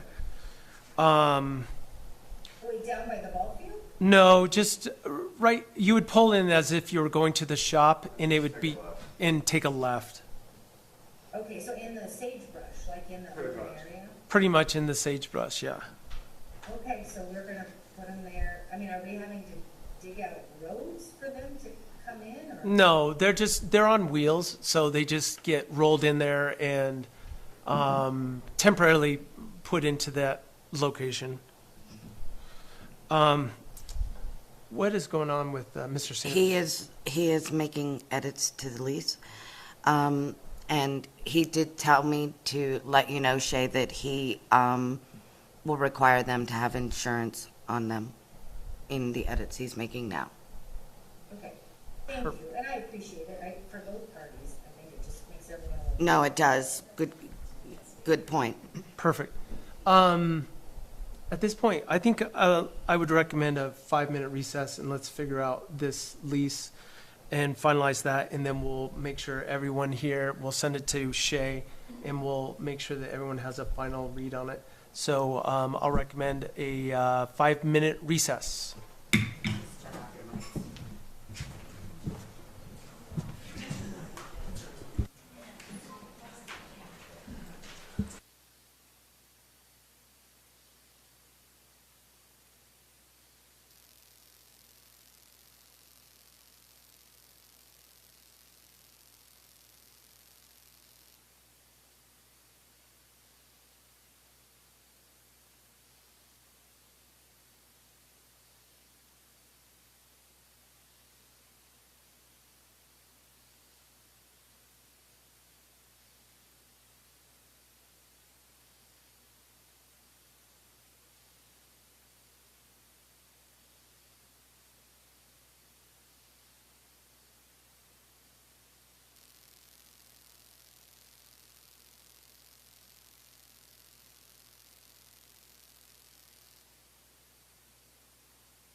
Okay, we're back in session now. Seeing as though we're still making some adjustments to the lease, we are considering pushing the vote back till a little bit later in the meeting. Do we have a motion? Make a motion to suspend while council works on the lease. Yeah, Until later on in this meeting? until later on in this meeting. Okay. We have a motion, Second. and it's been seconded. Any discussion? Council members Scafidi, do you understand what the motion is? Just basic. Yeah, we're just going to push it back just an agenda item or two, just because we need to give Jim a chance to finalize some of the edits. But do we look at, I feel like we keep editing agreements with the charter board, or I'm sorry, the Alpine board last minute. Is there any way to actually like freshly look at this? It makes me very nervous, just constantly editing dynamics late in the game.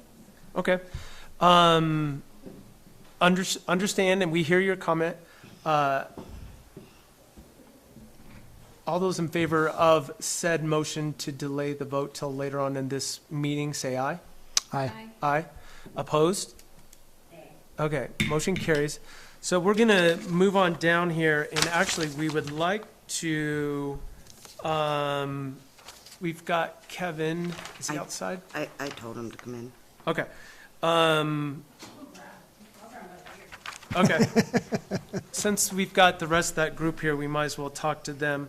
Can we get a motion on the Jorgensen Engineering recommendation?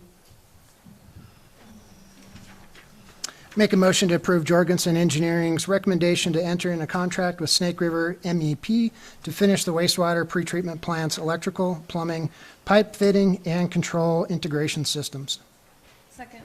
We have a motion, it's been seconded. Councilmember Scafidi, we're just kind of jumping to the end of the list there since we have some people here. Let's see, this is regarding the mess we're in down at the pretreatment plant. The previous subcontractor basically hasn't showed up since, what was it, February 25th or something like that. Jorgensen has made a recommendation to us. Kevin has been attended every meeting since this project started with Jorgensen and been pushing along in an effort to get us over the finish line. Jorgensen has come up with this recommendation. And Kevin, if you don't mind, I know you've been over there since day one. Can you just walk us through your recommendation really quick? Yeah, so now that we know the Precision Electric is not coming back, we started looking for another contractors. Mountain West Mechanical was their sub-consultant or subcontractor for the mechanical side.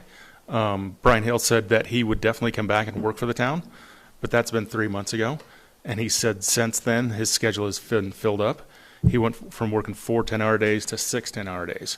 So he was like, the soonest he could get here to help would be a few months from now. He said he's very willing to come in and help for half a day or a day to help go through the systems with any other contractor that we've got. We talked to Kevin Asno, who's the electrician service technician or group that y'all use for a lot of different pieces parts. He said he has availability this summer to actually help out as well on that.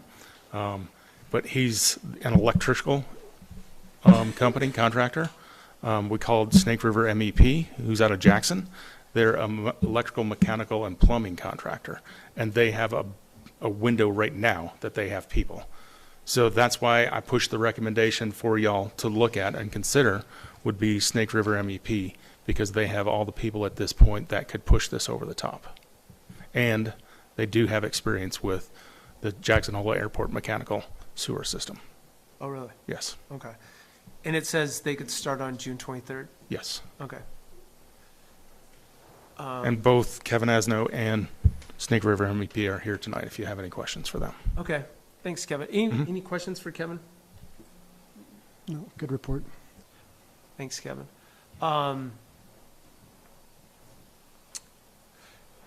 I think this is so important that we get this over the finish line.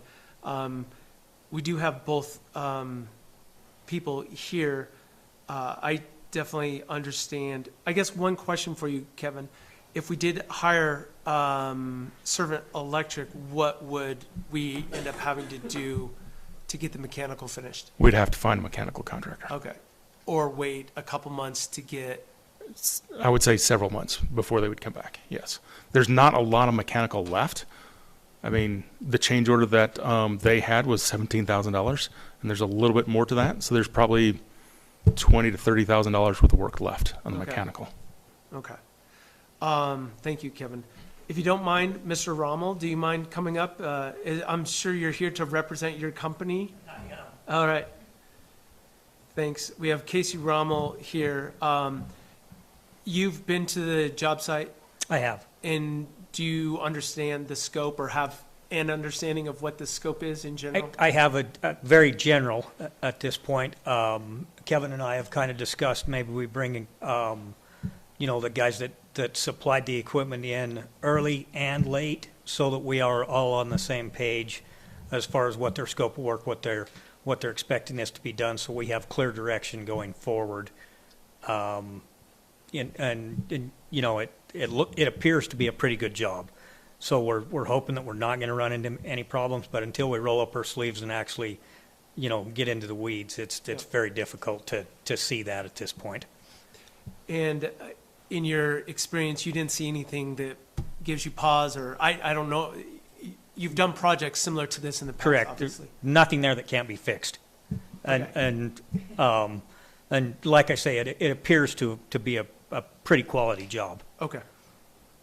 Any questions for Mr. Rommel? And you can start right away with the full team? Yeah, we're actually just finishing up at Classical Academy, so we've kind of got a lull in between jobs. This hits perfectly for our timing to potentially start Monday if you guys are ready to move on it. And how many people would you put on it? We could ramp up to 8. Kind of want to just start with 2, kind of get our heads wrapped around it, figure out what the scope of work is, and then adjust accordingly. So it's the most efficient for you guys. But you're willing to ramp up as much as needed to get the project done as fast as possible, right? Yeah. Okay. And we're kind of just shooting from the hip without knowing what's there. Their piece appears to be about 3 weeks to a month's worth of work. And we'll adjust manpower loading according to that. Be amazing. Any other questions for Casey? Since we have him, Kevin, do you mind coming up, asking you a few questions? Thanks, Casey. So we also have Kevin Asno. Kevin has done extensive work for the town of Alpine. Mm-hmm. You've been to the job site as well? Yes. Yeah. And looked at the plans? Mm-hmm. Yeah, I have all the plans, reviewed all that. And you didn't see anything that was difficult in your opinion to finish? No, I mean, it's hard to tell where things are actually terminated since they had apprentices doing it. Yeah. There was only a couple mysteries that we observed in the walkthrough, nothing that looked too terrible. Yeah. There's going to be ramping up time for everybody, and kind of circling back, there's going to be a fair amount of time just spent trying to figure out what another contractor did. For sure. So that's totally understandable. And obviously you'd be willing to work with whatever mechanical company that we brought in. For sure. Okay. Yeah, I've worked with most of them. I'm sure you have. Any questions for Kevin? Okay, thanks, Kevin. Thanks, Kevin. Any other discussion? The motion we have on the table is to hire Snake River MEP to finish the wastewater pretreatment plant. I feel totally comfortable hiring them. To hear it could be done in a month makes me salivate. Like, I can't even imagine. That's where, like, I'd say to Kevin, I know your work, it's great work, but that's where we just got to get it done. And it's a one-stop shop, basically, is my feeling. Any other discussion? Do you mind turning on your microphone? Yes. Seeing no further discussion, all those in favor of said motion to hire Snake River MEP to finish the wastewater pretreatment plant, I'm just going to do the whole thing. All those in favor of motion to approve Jorgensen Engineering's recommendation to enter into a contract with Snake River MEP to finish the wastewater pretreatment plant's electrical, plumbing, pipe fitting, and control integration systems, say aye. Aye. Aye. Opposed? Hearing none. Cross off the list. Thank you. Thank you for both being here, and look forward to seeing you on Monday, Casey. I don't know where we stand with Mr. Sanderson, but let's.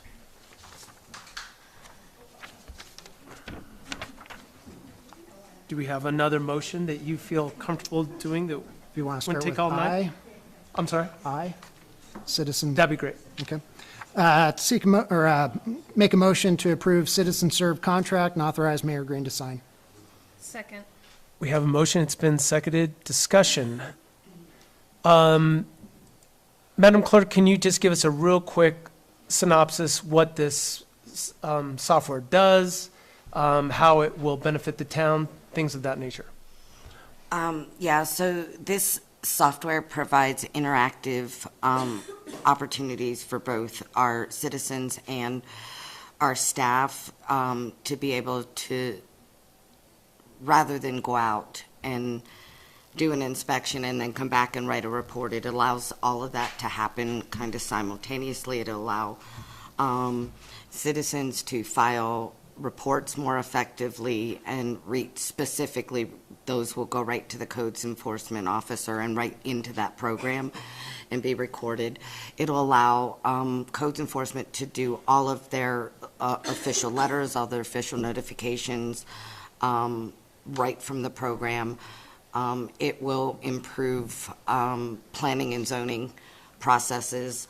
It'll be interactive to allow for those of us in the office who have various stages of approval through a permitting process and our codes building inspector, Yep. Public Works Director, myself as the person who signs the permits, planning and zoning, who does site plans, all of those pieces will be able to be independently reviewed through the process and just pushed forward. So it's going to make everybody a little more effective. Does it also streamline building, business licenses, dog dog and cat Yep. licenses, and it'll allow for Public Works to do water and sewer connection processes as well. Okay. Yeah. Anyone have any questions? We've We've talked a lot about Yes. this. We've gone through it. Yeah, it's split between 7 different various budgets, yeah. independent departments. So It's been discussed at length. Yeah. I think we all know. yeah, and there is a savings piece to it because what we're utilizing now, once this is up and running, will be able to be canceled. Yeah. So there is a money savings option. Component. Yeah. Okay. Any other questions? Councilmember Scafidi, I just want to make sure you have a chance to ask any questions before we take a vote. Okay. Any other discussions? All those in favor of said motion, say aye. Aye. Aye. Opposed? Hearing none. I don't know if Shay got her vote. Maybe she's abstaining. No, I said aye. Oh, I'm sorry, I didn't hear it. Okay, thank you. Okay, motion carries. Mr. Sanderson, how are we looking? I just sent you 2 versions, one that's a clean copy and one that has the changes in red. The edits? Okay. Let's go back to that. I guess let's get a motion to put that on back on the table.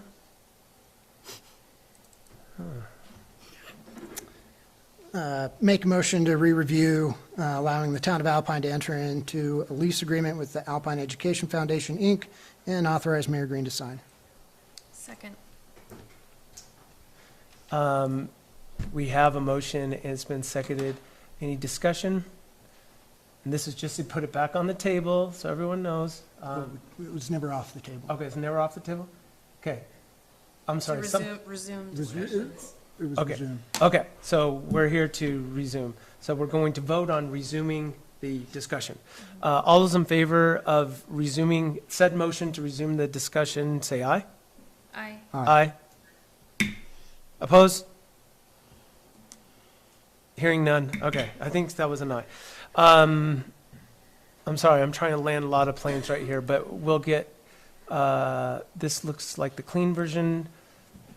And let's just look at that's the addendum. That's not required anymore. Okay. Is this the clean version here? That's the clean version. You'll just receive one that has all the changes in there. So it should be another email that you There we go. just received. Thank you. Here we go.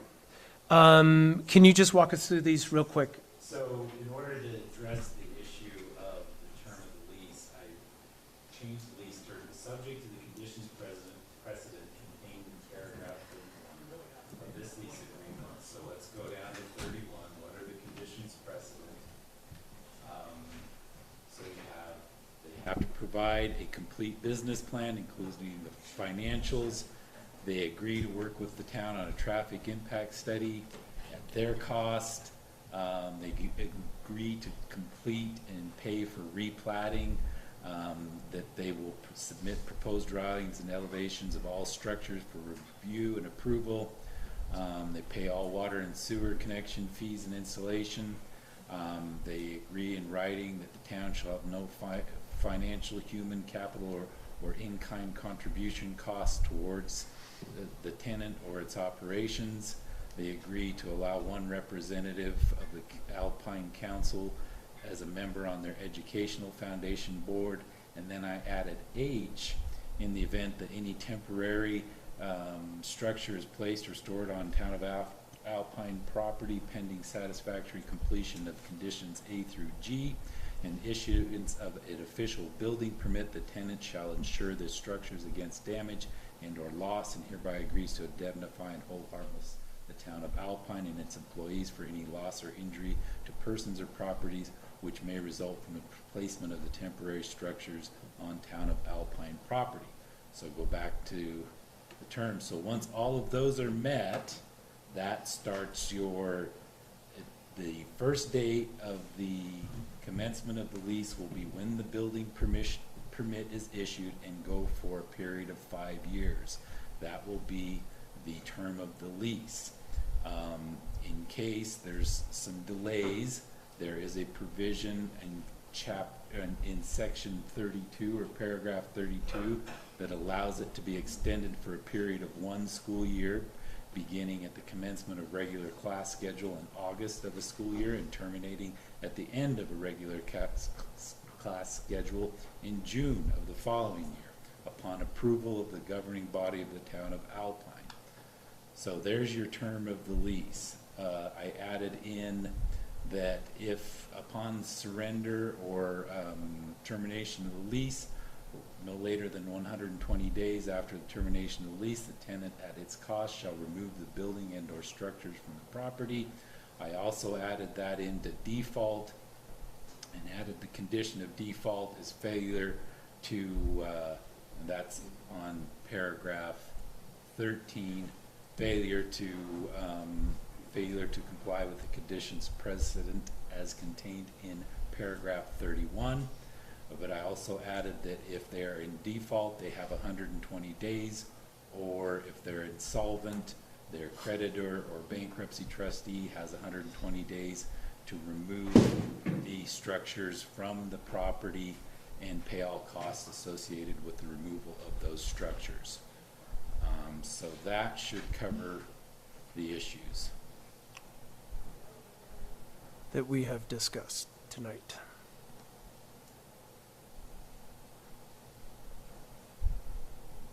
I know Dave isn't here, but would someone from your organization be willing to approve those? Yeah, thanks. Yeah, I think that we're good with those changes. Okay. Appreciate it. And just to clarify, the term, we want to make sure you have 4 school years. It seems like this will give you 4 school years and then an option for 1 more year. So that was the best way that Mr. Sanderson came up with that. But it sounds like they're on board. So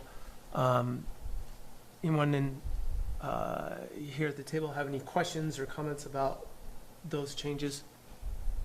Thanks, Jim. Councilmember Scafidi, were you able to see those changes? Yeah, I've got them open in front of me. Okay. Do you have any questions? Yeah, I think, and I want to be very respectful of the charter board, as I think Kathy mentioned as well. I reached out to WAM, which is the Wyoming Association of Municipalities, and I asked, I spoke with them, and they sent me this wonderful data that said the 3 fiduciary responsibilities of a town council. The 3 duties of a board or officers, the town council, is the duty of care, the duty of loyalty, and the duty of good faith. The duty of care requires that town council act with the care of an ordinarily prudent person in a like position would exercise under the circumstances. The duty of loyalty requires officers or board members to put the interests of the town above their own personal interests.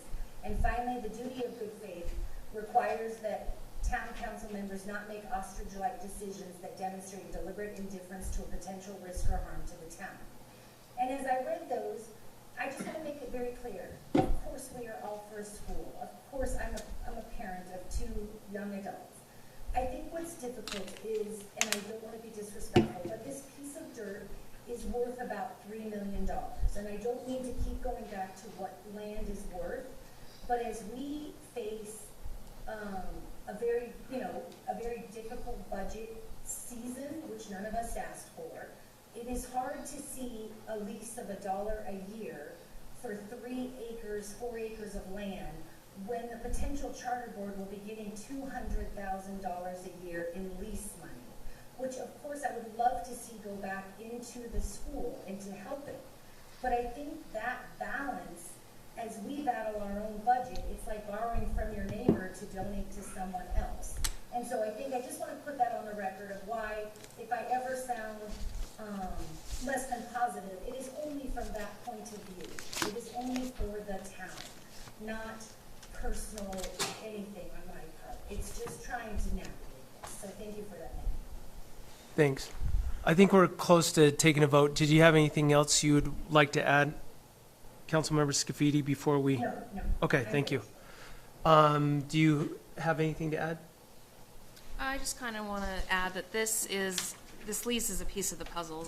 The charter board still has many other steps to complete with the state board, with completing the everything that we've asked them to do. This is just a step moving in the direction. This isn't finalizing anything, and they are moving in a positive way, and I'm really proud of them, and I hope that this can continue to move forward. Councilmember Larson, do you have anything to add?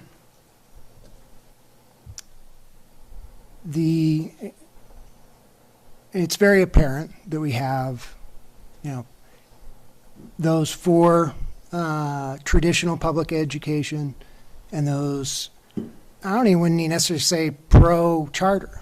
The charter allows us to think outside the box because as the town of Alpine, we've been trying to get a school here since the town of Alpine existed. So much so that in 2020, we sued the Lincoln County number 2 and lost. And in our talks with Lincoln County number 2, it's apparent that best case scenario, we'll have a school here 10, maybe 12 years. I've seen too many families not move here or move away from here because that is not an option for them. I would love a traditional Lincoln County #2 school to prop right down there. You know, you ask the forefathers of Alpine, they're like, no, that was meant to be for a school. You look at the lawsuit. The deal was made with Lincoln County #2 for up to 10 acres if they would put a school there, the Etna, what is now Etna Elementary. This is a way to attract and retain families in Alpine. You may not like it, and that's fine. Your kids don't have to go there. That's the beautiful thing about that. They can go to Jackson, they can go to Afton or Thane, but this gives the chance for people of Alpine and our surrounding area to have a school. And a school is an economic incubator. A school will be an economic boost for the town. It is just that. It's an economic incubator.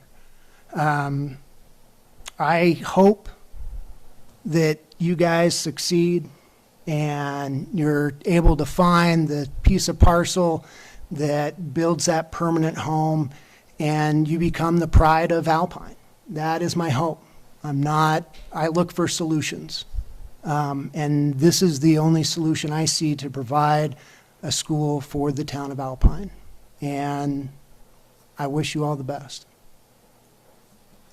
Thank you. I guess I'll just end by saying the lease amount for $1 a year, just to make sure we're all on the same page, that's in line with the library, the CDC, the fire department that are all on town-owned properties. So that's how we arrived at that number. But Councilmember Larson said it well. It brings more than just money. I don't know what the value is of that piece of property, but I think having a school on it makes it very valuable. And it's definitely going to bring more to the community than just dollars. That's for sure. No matter what happens in this vote, I think we still need to be pushing Lincoln County School District to go through the process and push for a Mercer study to happen. We also need to push our local state representatives to change the Mercer process because it is broken. We have seen that firsthand. So I would encourage, and maybe this happens from this town council, we will vote on this, but we also write an open letter to the Lincoln County School District, to our state representatives, to the people at the state level, and say, this is broken. We had to take this step to try to get a school because it's not working. So I'd like to see us keep trying to attack the problem several different ways. This is, in my mind, it's a short-term solution that could turn into a long-term solution. And wishing nothing but the best, and we hope that you fill that school as soon as possible, and it's a huge success. And then, again, you guys, this is just a stepping stone. You go on and make other arrangements where you could put a permanent school. I hope that happens. So nothing but we wish you all the luck in the world. I'm comfortable with the changes that Mr. Sanderson made. Does anyone else have any other questions? If so, I'd like to make a motion to amend. Okay. Make a motion to amend and adopt all changes made by council. Second. We have a motion of amendment and a second discussion. Mr. Sanderson has already gone over all the changes. Those are obviously the ones you're referring to, and we have them in red up here on the screen, and Councilmember Scafidi should be able to see those as well. Any other discussion? All those in favor of said amendment, say aye. Aye. Aye. Opposed? Nay. Okay, motion carries. Back to the original motion for the lease. I'm going to make sure I've got it. Here we go. Okay.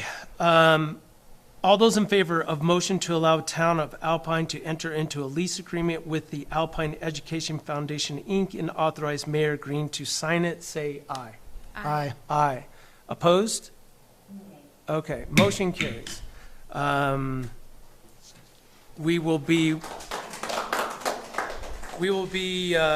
getting this. I know I'm out of line, but I hope you enjoy your modulars over our piece of dirt. Okay.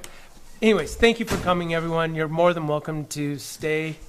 We have a lot of great things on the agenda, but I don't blame you if you want to leave. But anyways, thank you. Thank you guys for your time.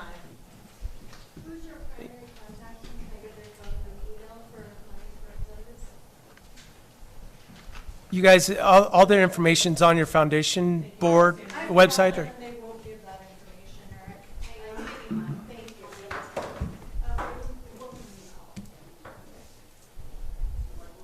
Thanks, everybody. Okay. Let's go on back to our agenda. Ordinance number 2025-009, amended budget for fiscal year 2025 on third reading. Make a motion to approve third reading ordinance number 2025-009, amended budget for fiscal year 2025. Second. We have a motion. It's been seconded. Discussion. Okay. Let me go back up. Madam Clerk Treasurer.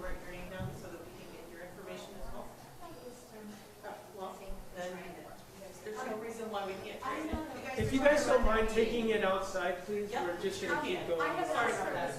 Thank you. You can do it outside. You can bring it to me when you're ready. Thank you.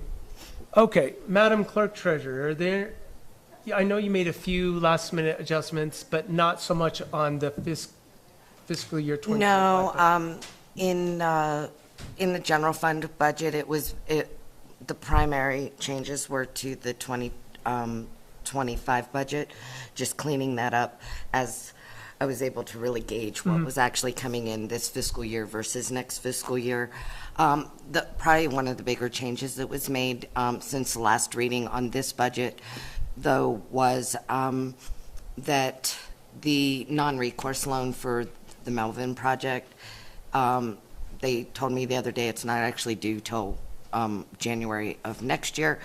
It's 0% interest. We're earning about 4%, so I shifted it in from one fiscal year to the other. We might as well earn 4% before we give them their money back. While we can. So, yeah. Great. So, but pretty much, Okay. Yeah. Does anyone up here have any questions for the Clerk Treasurer? No, looks good. We've No, met. We went through, several budget meetings and looked at every line on this, and I'm very comfortable with it.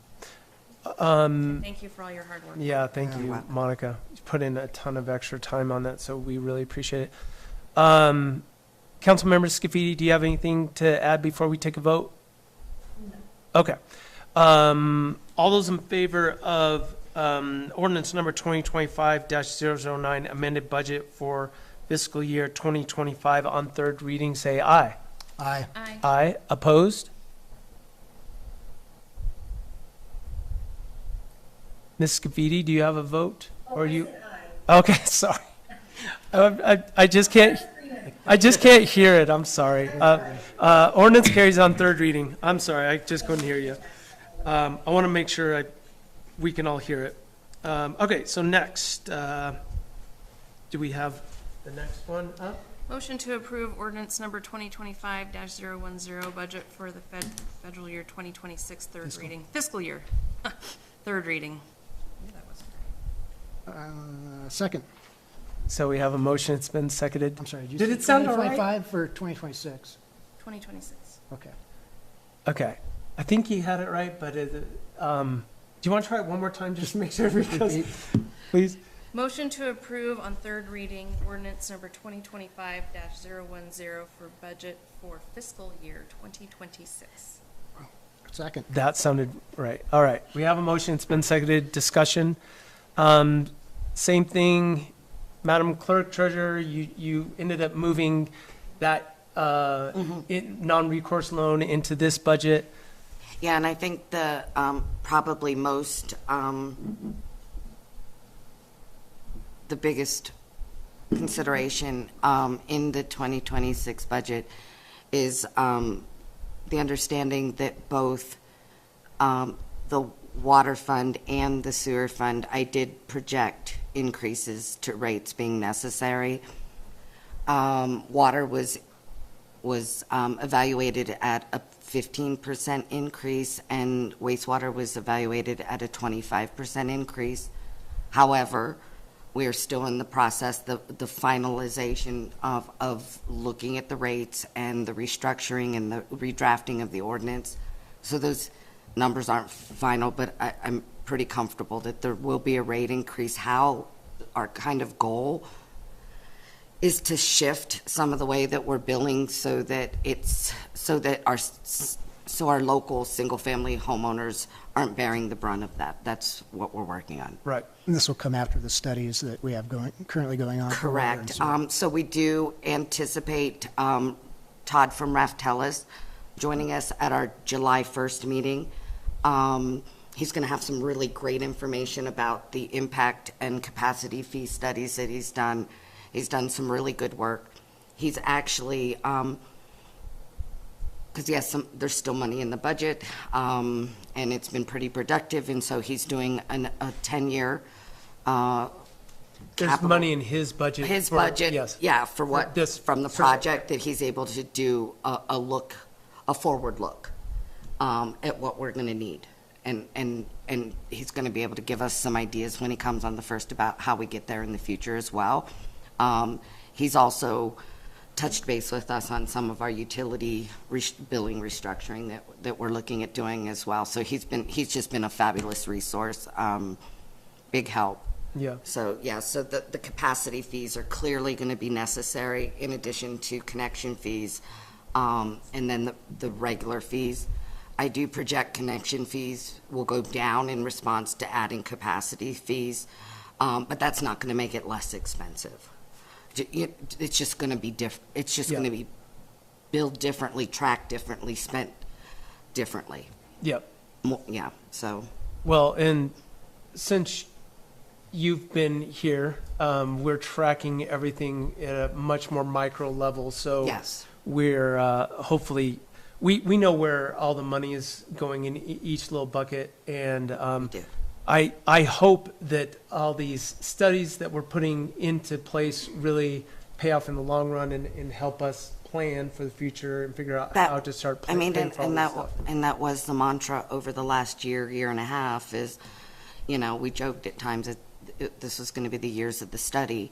We're doing a lot. We did a lot of studies, and they're finally producing some really valuable information to allow us to set the town of Alpine up for the future. Yep.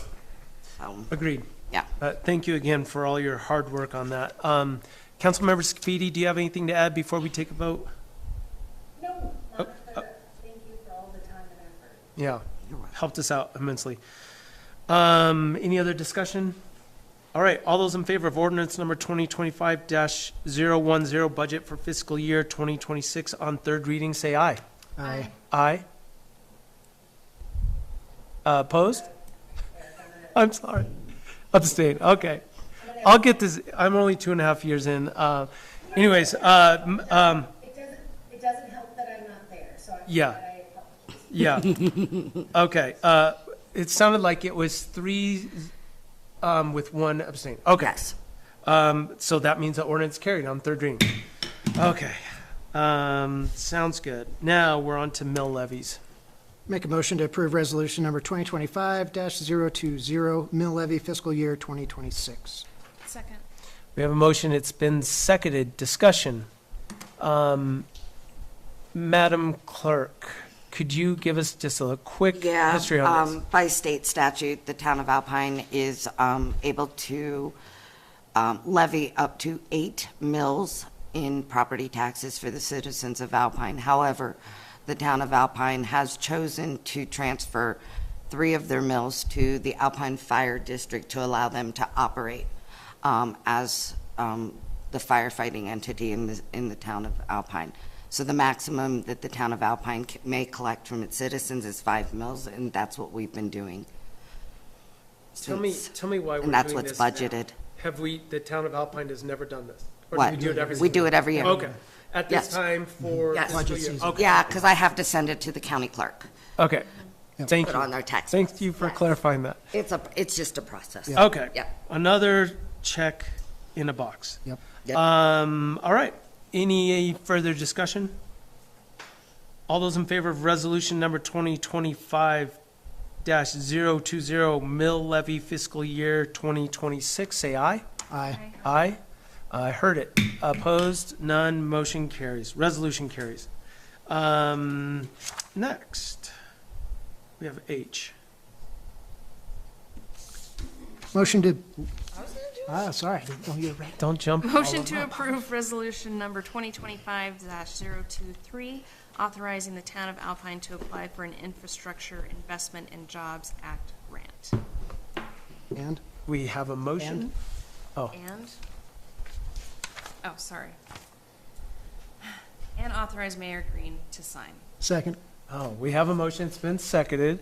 Madam Clerk, can you give us a little history on this one? Yes, so the grant manager with Lincoln County, she had forwarded me some information about the grant that they are utilizing for their match in their Safe Streets for All grant. So this organization will provide our match.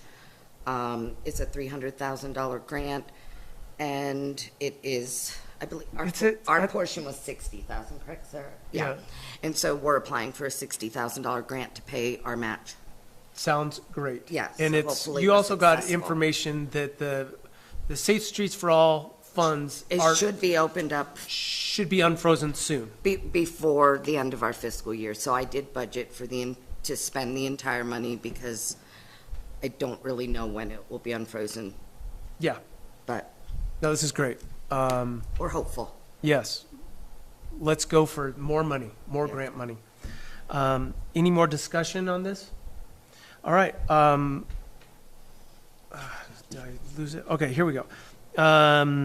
All those in favor of resolution number 2025-023, authorizing the town of Alpine to apply for an Infrastructure Investment and Jobs Act grant and authorize Mayor Green to sign, say aye. Aye. Aye. Aye.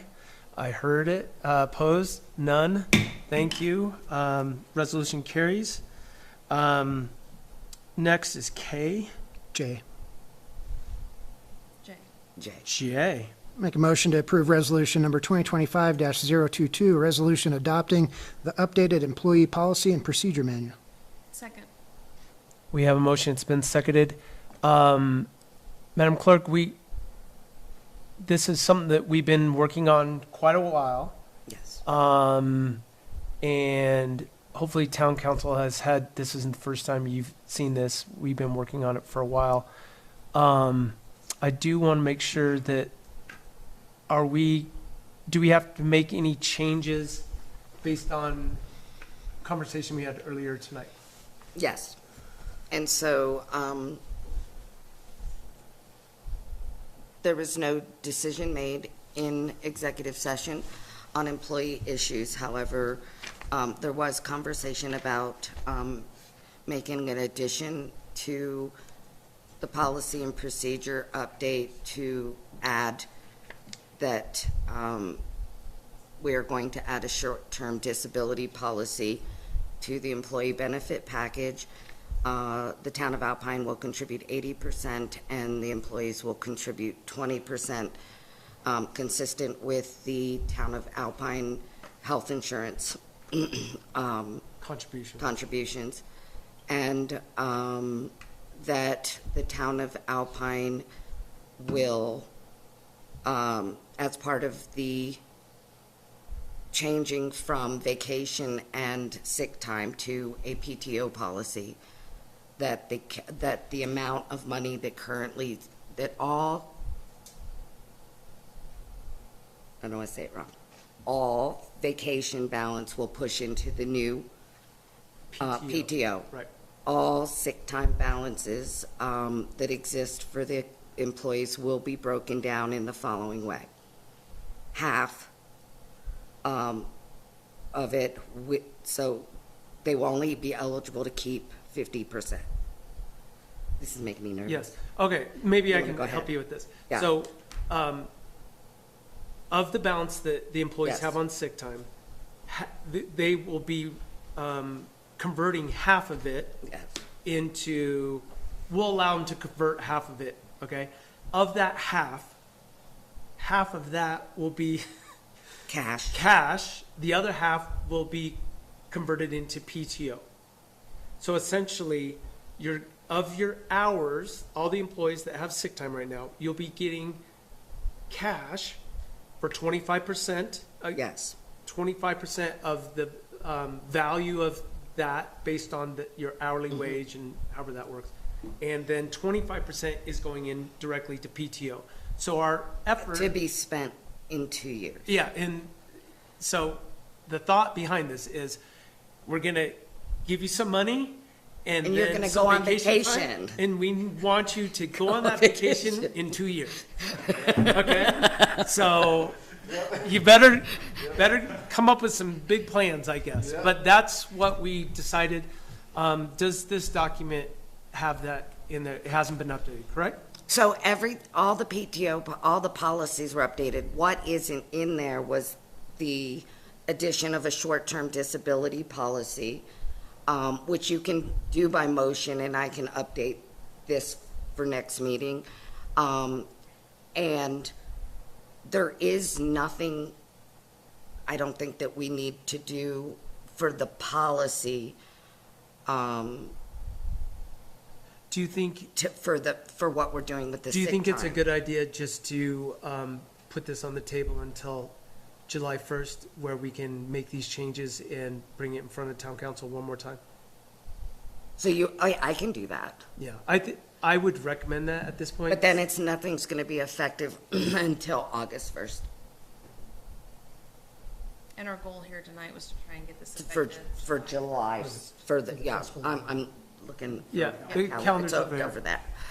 Yeah, but that's fine. How will that affect us? I mean. Just in your. They'll just accumulate one more month's worth Yeah. of, or a few more.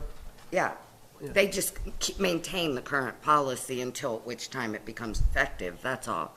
So I think we'll go ahead. Okay, let's do that. And we can do all that. I can add this short-term disability and the criteria, and all that, and I can just bring it back to you, and we'll make it effective for September 1st. August 1st. Or August 1st, excuse me, yeah. Okay. August 1st, yes. Okay. Perfect. Do we have a motion then? Make a motion to table resolution number 2025-022, resolution adopting the updated employee policy and procedure manual. Second. We have a motion to table, and it's been seconded. Any discussion? All those in favor of motion to table, say aye. Aye. Aye? Opposed? Hearing none? Motion to table. We are now on to K, it looks like. Yes. Right? Yes. Okay. Make a motion to approve Service Missionary Volunteer Memorandum of Understanding and authorize Mayor Green to sign. Second. We have a motion, it's been seconded. Discussion. Madam Clerk, give us a real quick, where'd this come from? So the church approached us. They have members throughout the valley that help service, that provide volunteer service to, they provided to Thane, Afton, I Many believe Star Valley municipalities, Ranch. businesses. Yeah, and so when they first approached us, in truth, there wasn't really, I didn't see a real need for it. However, we're in the process of just doing some cleanup work with files and scanning and then putting them away. So we thought that's something that They reached they out could to you do. and said we would Yes. offer up Yes. someone's services. somebody can come once a week on Mondays and help us if we have something for them to do. Right, and we're not paying them. We're not They're just, paying it's a them. service that they're Yeah. Okay, free, volunteer. okay. Does anyone have any questions regarding that? If it's for free, it's for me. Mayor Green, Yes. My question was, I'm a little nervous on private data of the town. Like, do they sign an NDA? Or what's the dynamic there? Because they're seeing town paperwork that could have residents' info on it. I guess that's my question. Okay, It's all public record. Public record. Okay. So, I mean, in the event that anybody would walk in the door and say, I want to see the permit for 123, you know, it's Alpine specific, Outbound Street, then I have to give it to them. I have to make a copy or allow them to open the record and review it. yeah. To clarify, they're not going to be dealing with any sensitive employee No, information or- they're not doing anything like in water billing or any of those sort of things or employee files. And so we're talking about scanning permit files, Shay. Yeah, just like the old permit files and things of that nature, so. Helping us go paperless. Yes. That's the goal. Get rid of some The- old And the filing new cabinets. systems, the new system that we're getting is part of that. And this should just help clean up what we still have. Yep, But we'll be careful about making sure it's all public information. yeah. Yeah. For sure. That's a very valid point. Thank you. All right. Any further discussion? All those in favor of said motion approving the Service Missionary Volunteer Memorandum of Understanding and authorize Mayor Green to sign it, please say aye. Aye. Aye. Opposed? Abstain. Okay, abstain. Sounds good. Motion carries. Looks like last on our list is the first reading of the Land Use Development Code. Make a motion to approve first reading ordinance number 2025-011, Land Use and Development Code. Second. We have a motion, it's been seconded, discussion. Madam Clerk, I know there's kind of some reasons why this is coming up. It wasn't necessarily on our radar, but there's a few things that we thought were real important to get figured out. Which one of these is the changes? You made changes to the table of contents. And procedures.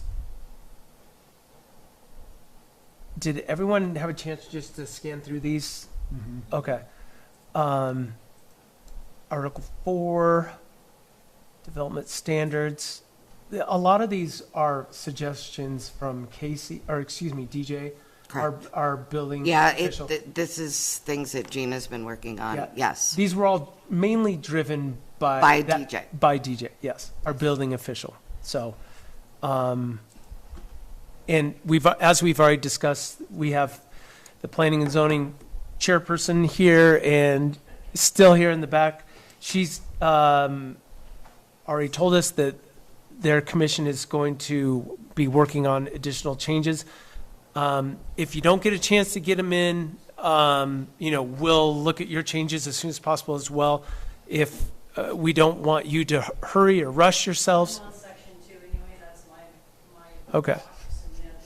sectioned up, so Okay. I'll make sure to just go through it. Okay. And we also have the change for the recommendation. We have their recommendation from the planning and zoning here. I just want to make sure that we cover, and Councilmember Scafidi will probably appreciate this. Where is it, the electrical, where did we, what section is that in? 2-304A.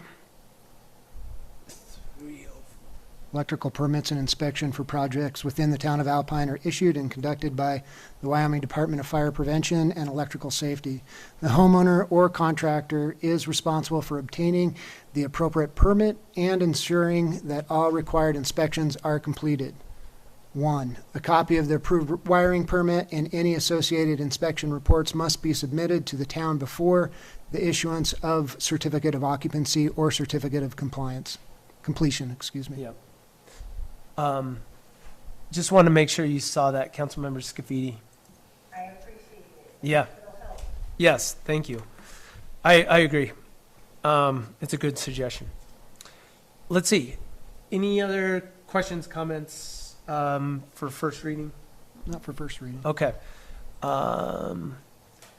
Let's do it. All those in favor of ordinance number 2025-011, Land Use and Development Code on first reading, say aye.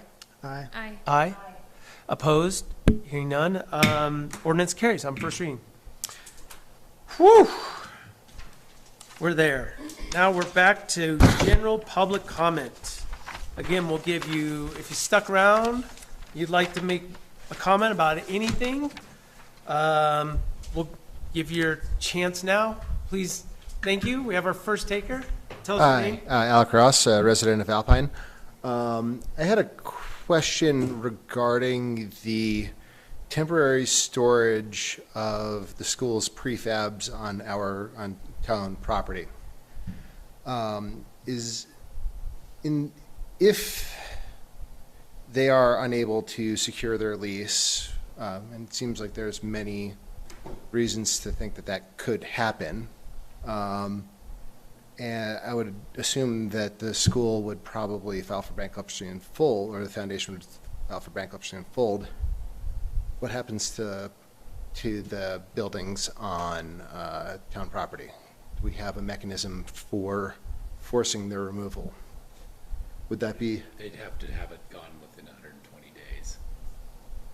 But if the foundation folds, Right.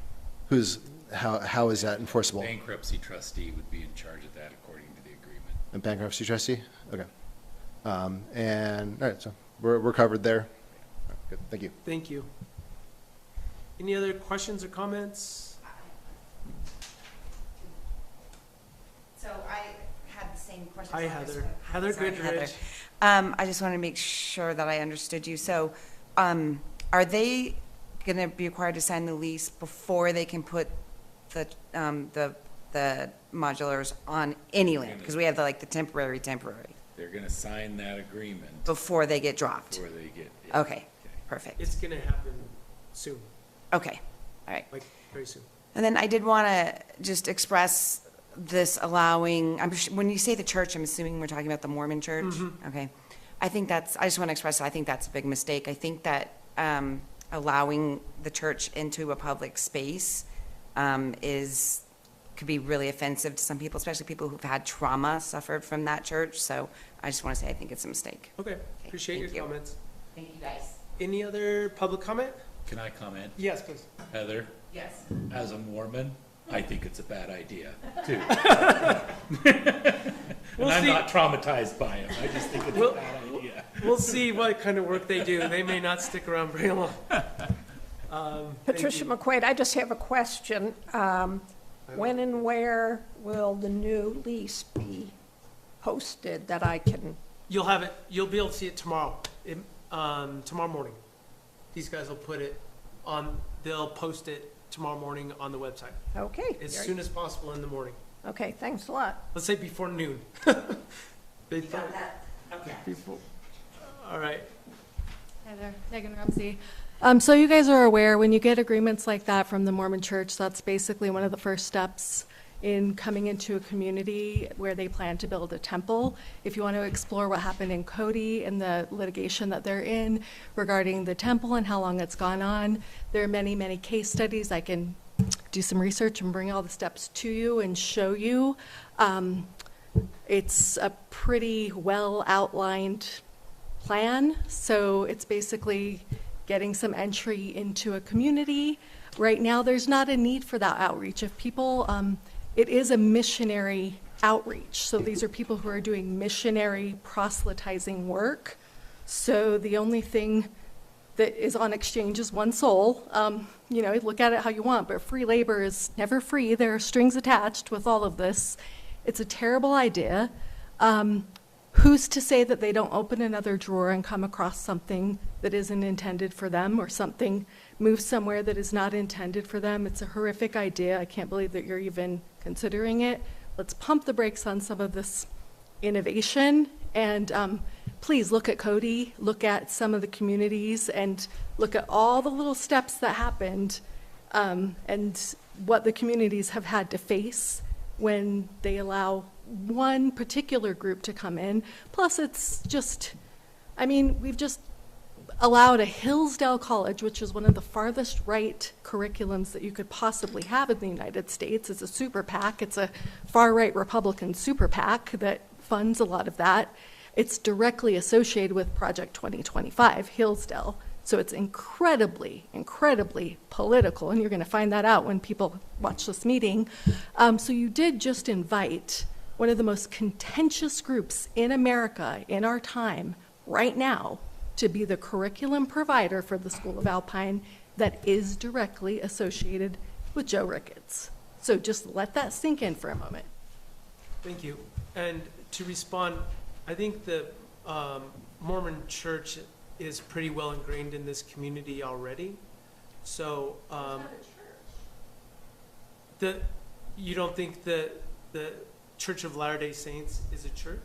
Both sides of my family brought wagons across the West and being pioneers. I know a little bit about this. Okay.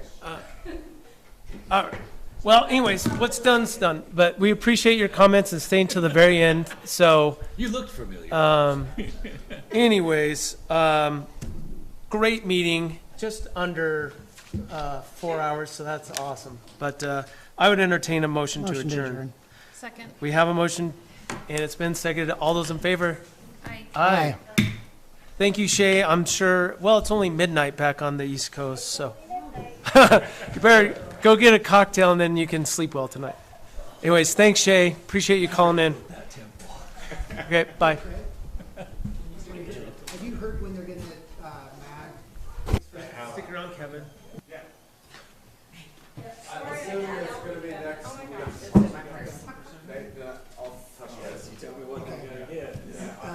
And then, like I said, do me a favor, just send out a text. Yep.